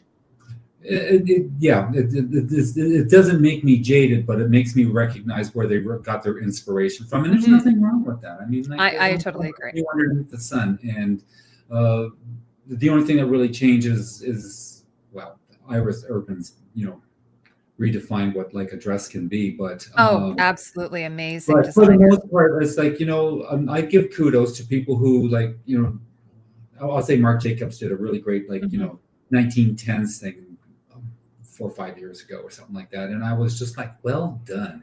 It's just if you're gonna copy it, do a really good job, and maybe twist it a bit and do something else with it, and that was what he did. Yeah, one of the things I really love, there's this show called Andor, and and Michael Wilkinson just won the Emmy for it. What he did was he reinvented the tie, and I said to him, I've never seen a tie done that way. He did it through like a D-ring or something, like sewed onto the neckline, and then he kind of put a bit of a tie in there rather than having it knotted. I'm like, I've never seen that done. It was so simple, but yet so, and a lot of people noticed it. So there are still maybe some fresh ideas. Oh, there are. They're just not monumental anymore, I don't think. Yeah, they're not monumental. Yeah. Okay, so I have a few more questions for you. Okay, All right. go ahead. So how has the demand for vintage clothing in film and TV changed over the years? This is sort of similar, I don't know, to what I was asking you earlier, especially with more streaming productions and period dramas. Yeah, that's a big change, right? All these streaming shows and so on. Well, yes, it was a great change until A, COVID, and then B, the writers and the actors strike, which just put the nail in the coffin for a lot of businesses. What it did was it really put the pressure on true vintage, because the bar is really high for production value. I think that A-list designers don't want to be, producing the sort of like B-list looks, and I was never so busy once streaming finally started, like gaining momentum, because designers down in LA would be like, oh, hey, I'm working on a 30s project, and everything's gone from Western, everything's gone from CRC, and American doesn't have anything left. And then people would be like, well, this is them. Oh, did you try Canada? That's me. Yeah, you were actually, when you and I first chatted, you were mentioning that this Canada is like the last thing on people's minds, because we're small and we're north of the. It's never top of mind, that's for sure. But the thing is like all those costume designers like have their go-to places, and the relationships that they've built up with the people in those houses, the way I built up relationships, in mine. But when all of a sudden you're just like, oh my God, like I'm doing this 30s project and there's nothing like left there, then they're just like, oh. And then someone says, well, try Canada, like call Ian, and then they're like, they're kind of like, well, do you have this? And I'd be like, yes. And then we're like, well, do you have this? And I'd be like, yeah. And it's like, do you have the hats? And I'm like, yes, I have the hats, I said, and I have the shoes and the accessories too. So, and I said, and, big chunks of it now are digitized, and we have them in drop files, so that we can send them to them and say, and this is what we've got. And when we worked with Killers of the Flower Moon, oh yes. Who was the designer on that? Jacqueline West, I think. Oh, okay, yes. And like what started out as the smallest thing that they were looking for, because a lot of the I'll say the indigenous women were bigger, and they were doing these big 1920s scenes, and they were like, do you have any of these dresses in a 44? And I'm like, yes. And then was like, oh, how many do you have? And I was just like, well, I know I could probably give you 50. Why? And they'll be like, oh. And then it was like, do you have the hats? And it's like, and that was kind of like, that was just the you're like the the secret, the little secret. And then after that, that's it. Then you're on their Rolodex. So the streaming thing really raised my profile in the world. But now that the streaming thing has collapsed again, not into the ground, but it's certainly down to a much more manageable thing. I've lost a lot of that international rentals right now until people find their feet again. So I'm hoping 26 will be that year. Yeah. Now this is just kind of a fun question for you. Is there a particular era of fashion that you personally love the most? And even if it's not something that is practical for rentals, like what do you personally like? I'm always enchanted. It's too strong a word, but I would say anything from like 1918 up to like 1924. That very feminine era that came in after the war, when everything had so much detail to it. Beautiful finishing, tons of buttons, beautiful fabrics, beautiful prints, and the silks were probably a little more durable. They were, not so tissue silky, although a lot of the linings and the coats were. but that's what I love finding, and when I find good pieces like that, I put them into the collection, and I don't ever expect them to rent. I'm just like, it's just a really beautiful piece, and I keep it aside. But that's what I love looking at. I'll be in Paris in January. I can't wait. Because the MAD, which is the Musée des Arts Décoratifs, is having its big exhibition for the Art Deco centenary.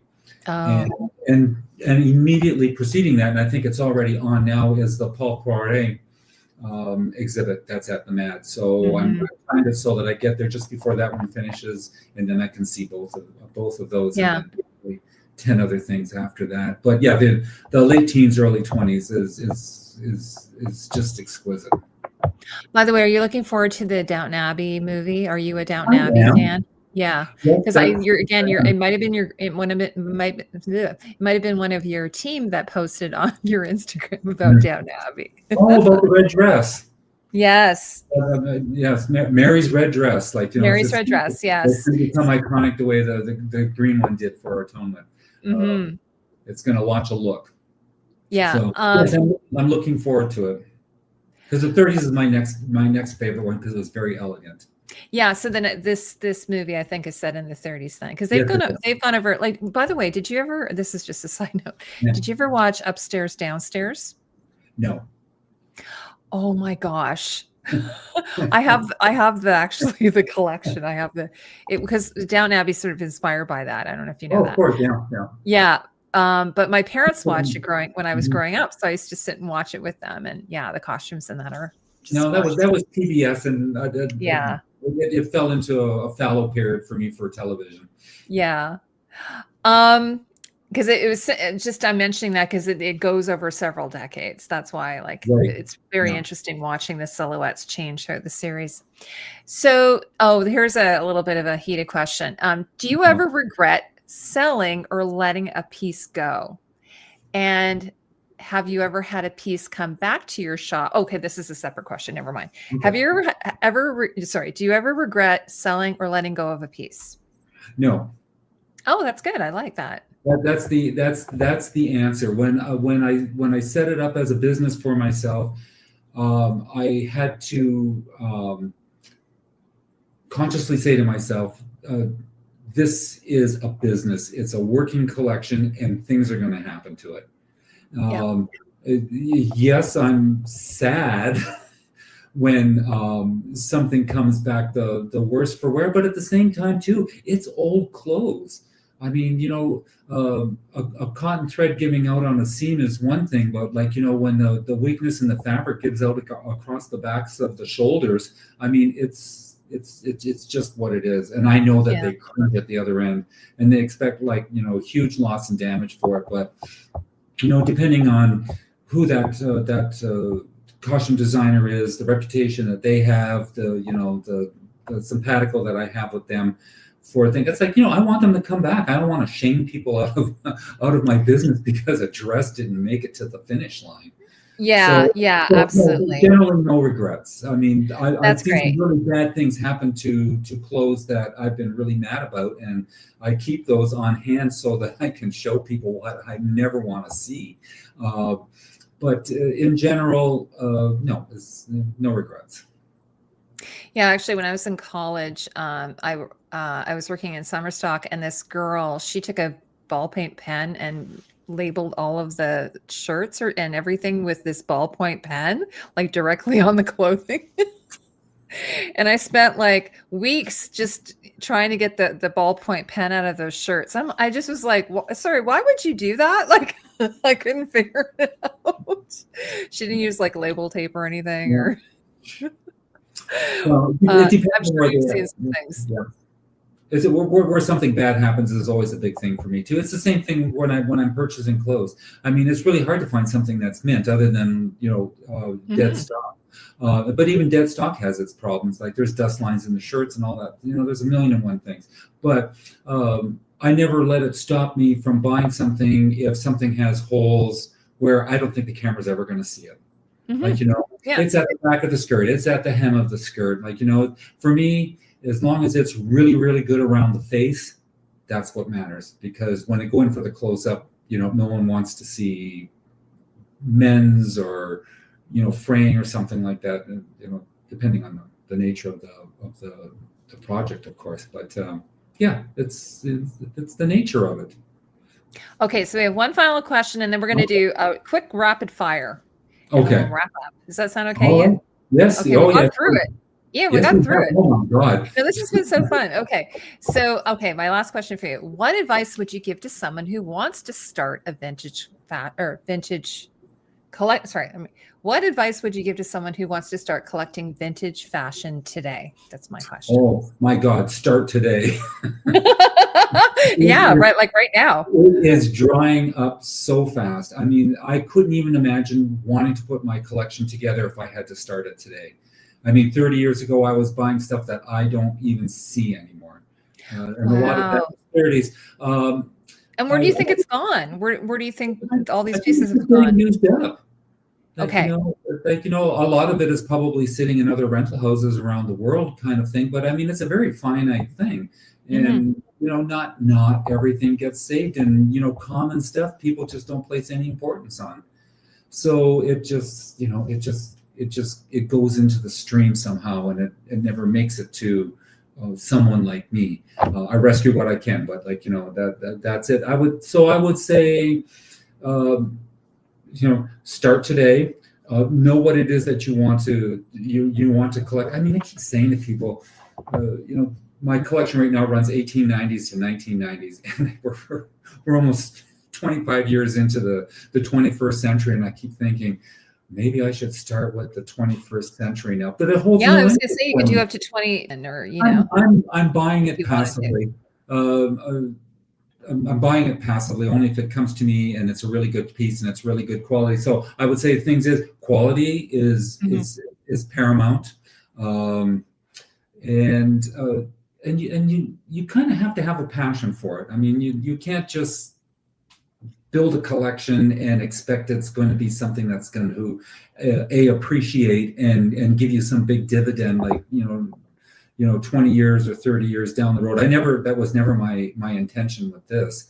Although I have to say, I've got stuff in there now that I was just like, wow, I'm glad I have it now. I could never go out and buy the rayon dresses I have now. When I go out now, those dresses are like $200 and $300 a piece.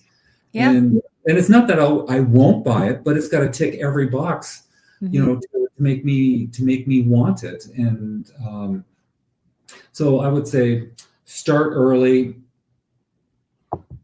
pick a lane and mine it deeply, because that's how you get the best collection. Like it can't be a magpie collection sort of thing. I mean, that's how mine started, of course, but I've refined it over 30 So you're years. saying it'd be better to narrow it a bit more, like either a decade or maybe a specific type of collecting? Yeah.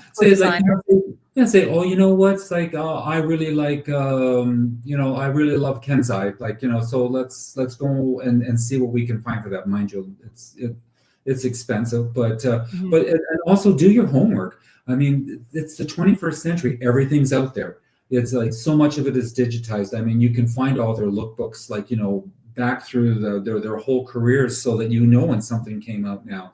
And you should be able to be patient and keep some money aside, so that when the right pieces come up, you can collect them. And I guess it's what do you want to do with it afterwards? I guess is another story.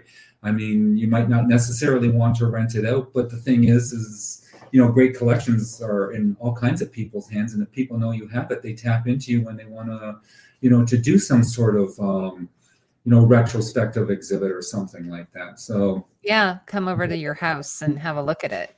Yeah, I know that actually, because one of the auction houses I sometimes have on, they keep contacts with all of the people who have bought things over the years, so that if someone like wants to put on a some type of show involving maybe it would be a particular designer, like it could be like a Linda Muir or something. they could go around and collect all of the things from the shows that she's done over the years, type of thing, as an example. It is, but I'll tell you, that's really that's it's almost incredibly hard to find anything from a Canadian show from the 80s and the 90s. I got an interest. I'll digress for one quick second. No problem. I got an interesting request from the Sex Museum in New York City, and they were looking for the original costumes either from Crash or Dead Ringers. Both David Cronenberg projects that his sister Denise had designed. And, yes. And so I'm talking to the woman, and I was like, "This is Canada." I said, "I can tell you right now." I said, "At the end of that show, they were selling it off so that they could meet the payroll." And but I did dig. I know Denise's assistant, and I gave her a call, and I was like, "Brenda," I said, "is any chance any of that survived?" And she's like, "Ian, no." I was like, so anyways, my suggestion to her was, by the way, I had a comment a couple of weeks ago. Somebody asked me if I've ever done a review of any of Denise's work. And I'm like, you know what? I haven't, but I should. Because I think I've seen every Cronenberg movie. Yeah. And it's Naked Lunch. I mean, it's like, yeah, but it would probably be hard to do based on what you're saying, because everything is like gone. It's just gone. And that's the other thing. Like a lot of it's pretty ephemeral. Kat's asking, what's the museum? Was it called the Sex Museum? Oh, yeah, the Sex Museum in New York. There's a Sex Museum in New York. Yeah. That's really interesting. So, Museum of Sex, I think, is what it is. There's something like that. The Museum of Sex. Wow, there you go. I learned something new. Yeah. Hey, Kat, you hadn't heard of that either? I thought I might have been hearing wrong, but I didn't want to. Yeah, my feeling was, this is probably should be in Copenhagen. Well, I mean, Crash, costumes from Crash and Dead Ringers would be perfect for that. Yeah, museum. I have to agree with that. By the way, those the red surgeon's uniform, like costumes. So those are like iconic, right? Yeah, they did, but they just finished doing Dead Ringers again too with Rachel Weisz. Yeah, did they use the red again? That's what I said to the curator. I said, just go after them. I said, I'm sure they got that stuff. Because there's a better chance. But was it Genevieve Bujold is in the original? Yes. Yeah, a Canadian actress. So that's kind of cool. Okay, so Ian, here we are at the rapid fire, and I was just going to tell everybody before we do that, if you have a question for Ian, we've been here for a while. He's been chatting about either his collection, his work in film. If you have any questions for Ian before we wrap up, you could post those there. Yeah, Kat says I never knew that museum existed. So I'm going to ask Ian 5 rapid fire questions. It's kind of like Stephen Colbert. So here we go. Ian. Okay, Ian, are you ready? I am. Okay, so first question. What is your favorite fashion decade? It would be the 20s. Okay. We sort of touched on that a little bit. Yeah, the early 20s, no, bar none.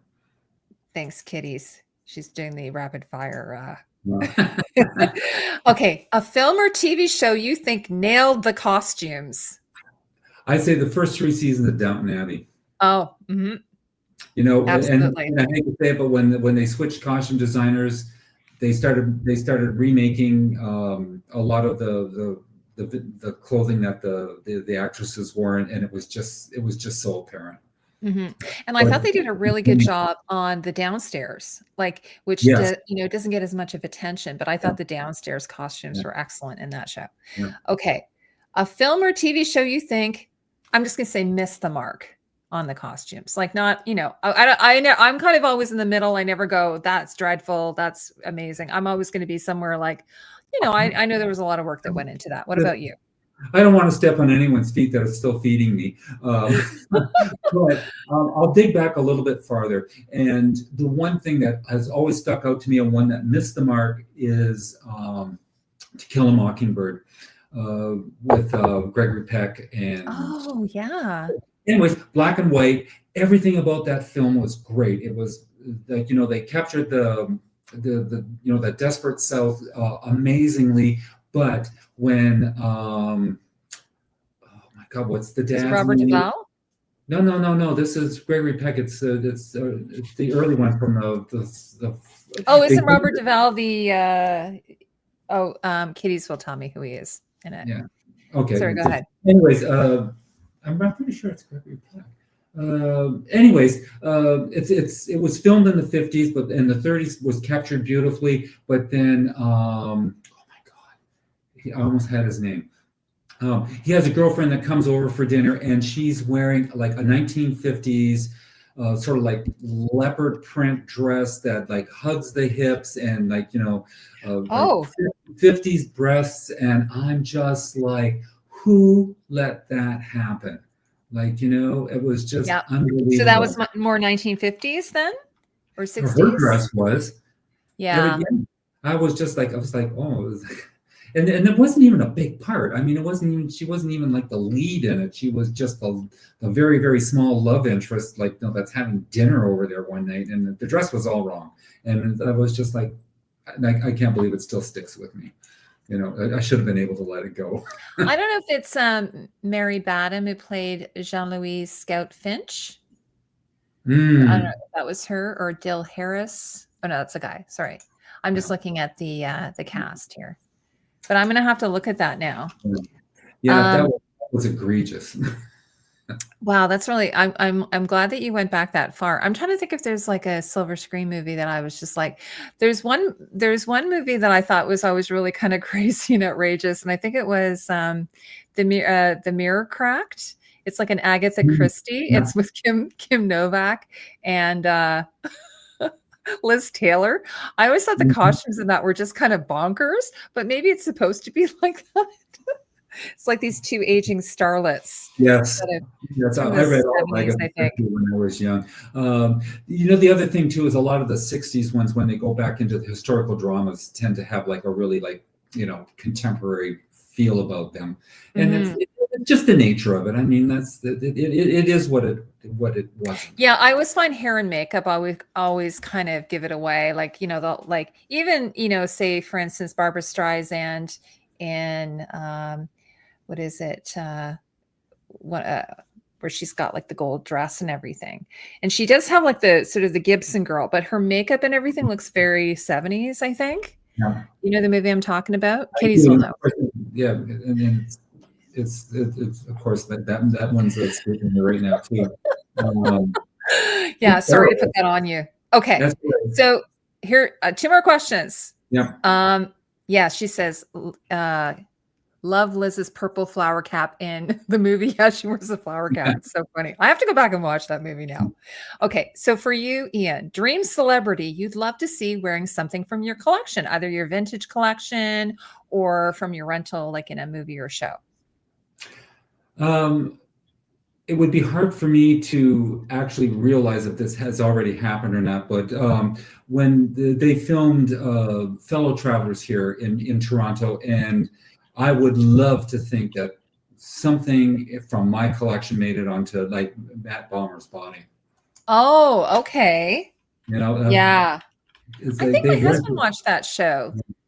There was just so much I rented to them. There has to be something. They couldn't have dressed him they couldn't have made everything for him. Yeah, so Matt Bower's great. But Joseph might not even remember now, though he's pretty good with what he puts on people and where he gets it from. Okay, everyone, I looked it up. I had to look it up because I couldn't remember. It's Hello, Dolly is the movie I was trying to think of with Barbara Streisand. Yeah. Where she's got the pompadour hair. I mean, the costumes in that. I think it's Edith Head who did the costumes. So, All right. So one more question for Ian. Okay. What is, and again, I have a feeling I don't know the answer to this. What is one item you'd never, ever part with? Yeah, it would be those jackets, the 2 for TV. Yeah, okay. And there's other things in there too. But what happens is like this is me. They make me do this, my favorite thing in the collection, like every 3 weeks. We rotate through the staff, and I'm always like, oh my God, it's like, what is my favorite piece? I've got a really good one coming up for tomorrow that'll post this week. That what I think would be really fun is if one of your team were to pull something out, just like go into the deep depths or whatever and pull it out and say, Ian, where did you get this?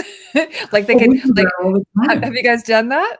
Yeah, well, especially when it's like when it finally comes like out of the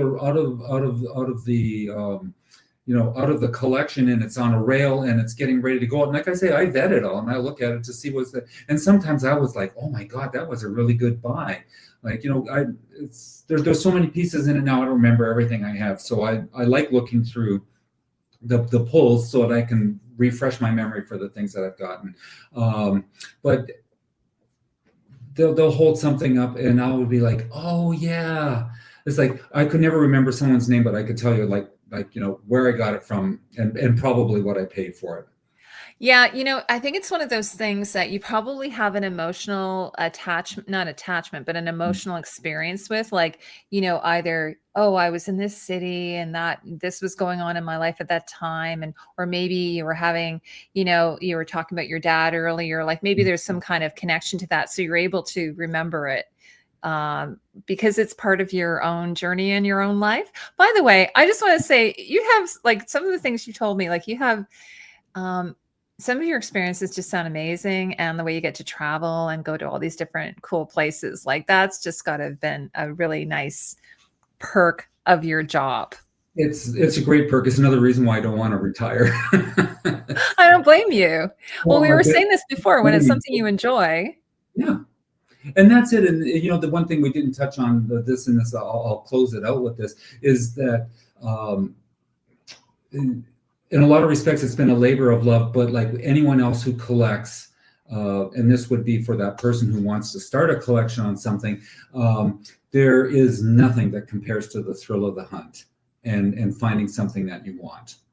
And for me, I cast a wide net because I'm looking at a century's worth of clothes.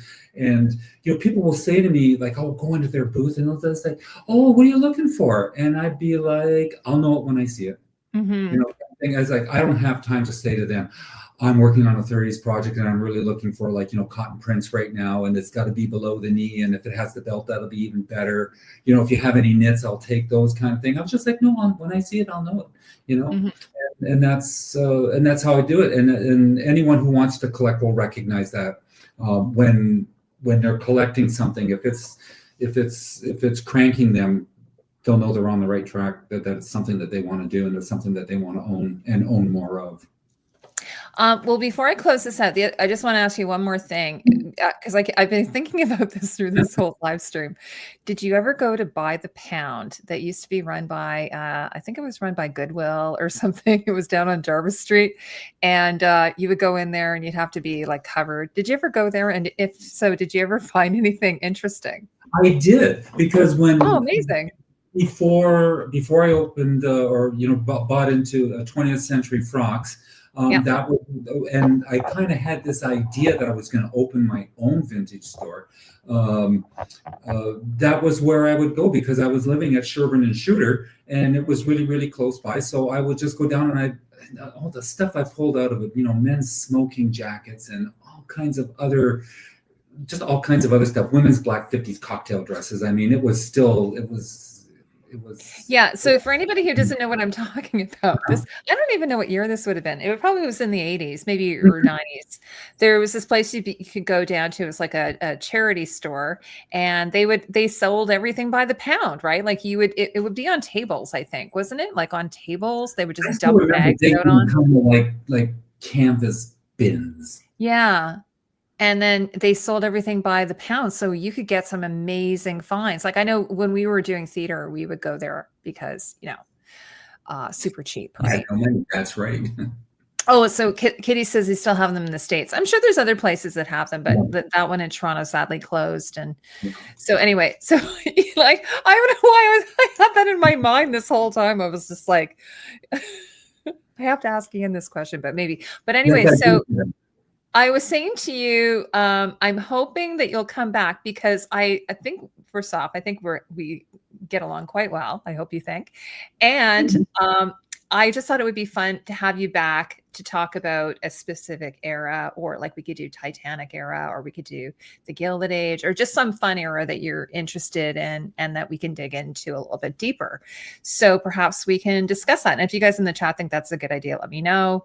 Or if you've watched this and you've enjoyed this lovely conversation that Ian and I have had. And but anyway, Ian, thank you so much for coming here tonight and spending time with me. This has been such a blast. I told you this morning I was super excited. Well, I hope I lived up to expectations. Absolutely. The thing is that when you're a certain age, like you've got a story for everything, and I stop the staff all the time when something like when something comes up, and I'll just say, "Oh, I remember we used this, and this was the story behind it," and this is me. The kids love to hear it. Yeah, well, I actually, one of the things that's really nice that I was sort of surprised by is my audience is actually quite a vast range of ages.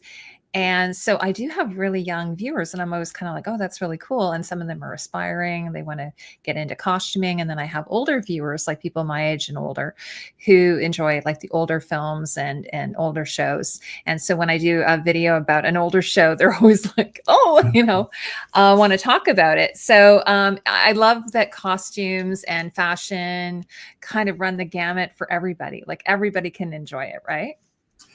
Well, I'll tell you, in a film production, it's the one thing that the producers feel they can pick on because they think they know something about it. You could never go to the lighting department and say, "Oh, I'm sorry, that's the wrong light."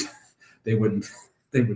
Yeah, well, and unfortunately, that sort of just means that they don't really understand the job that you're doing, right? It's a constant explanation, and people fight the brave fight. Every production. I'm sure, like when you were saying earlier, you did your little elevator pitch. So I'm sure when you meet people and they ask you what you do and you explain to them, they must be kind of like, what? Like, well, it's true. What do you do? People understand that this could be, I don't want to say a career, but could be a successful business. Yeah, absolutely. And a lot of them don't even piece it together. Like, I have people come through all the time for a lot of reasons. They're doing work on the building, or they're doing inspections and stuff like that, and they walk in and they're going to go like, "Whoa, what is this?" And I'm just like, "Oh, it's costumes for film kind of thing." And I just say, when you see let's say a blockbuster movie and it has like 500 extras in the background, I said all that clothes has to come from somewhere, and I said I'm one of those people they tap into. Yeah. Well, thank you so much for coming tonight. And like I said, I'm really looking forward to having you back. And then I also want to just thank everybody who came by, watched the video or watched the live stream, and also or is here watching it on the replay. So thanks for that. And hopefully we'll have a live stream again soon. I don't have anything planned, but hopefully soon. We'll see what we can do. Yeah, absolutely. So thanks everyone, and for spending time with us, and have a lovely evening. Take care, everybody. Bye. Everyone out there, good night. Good night. Okay, bye.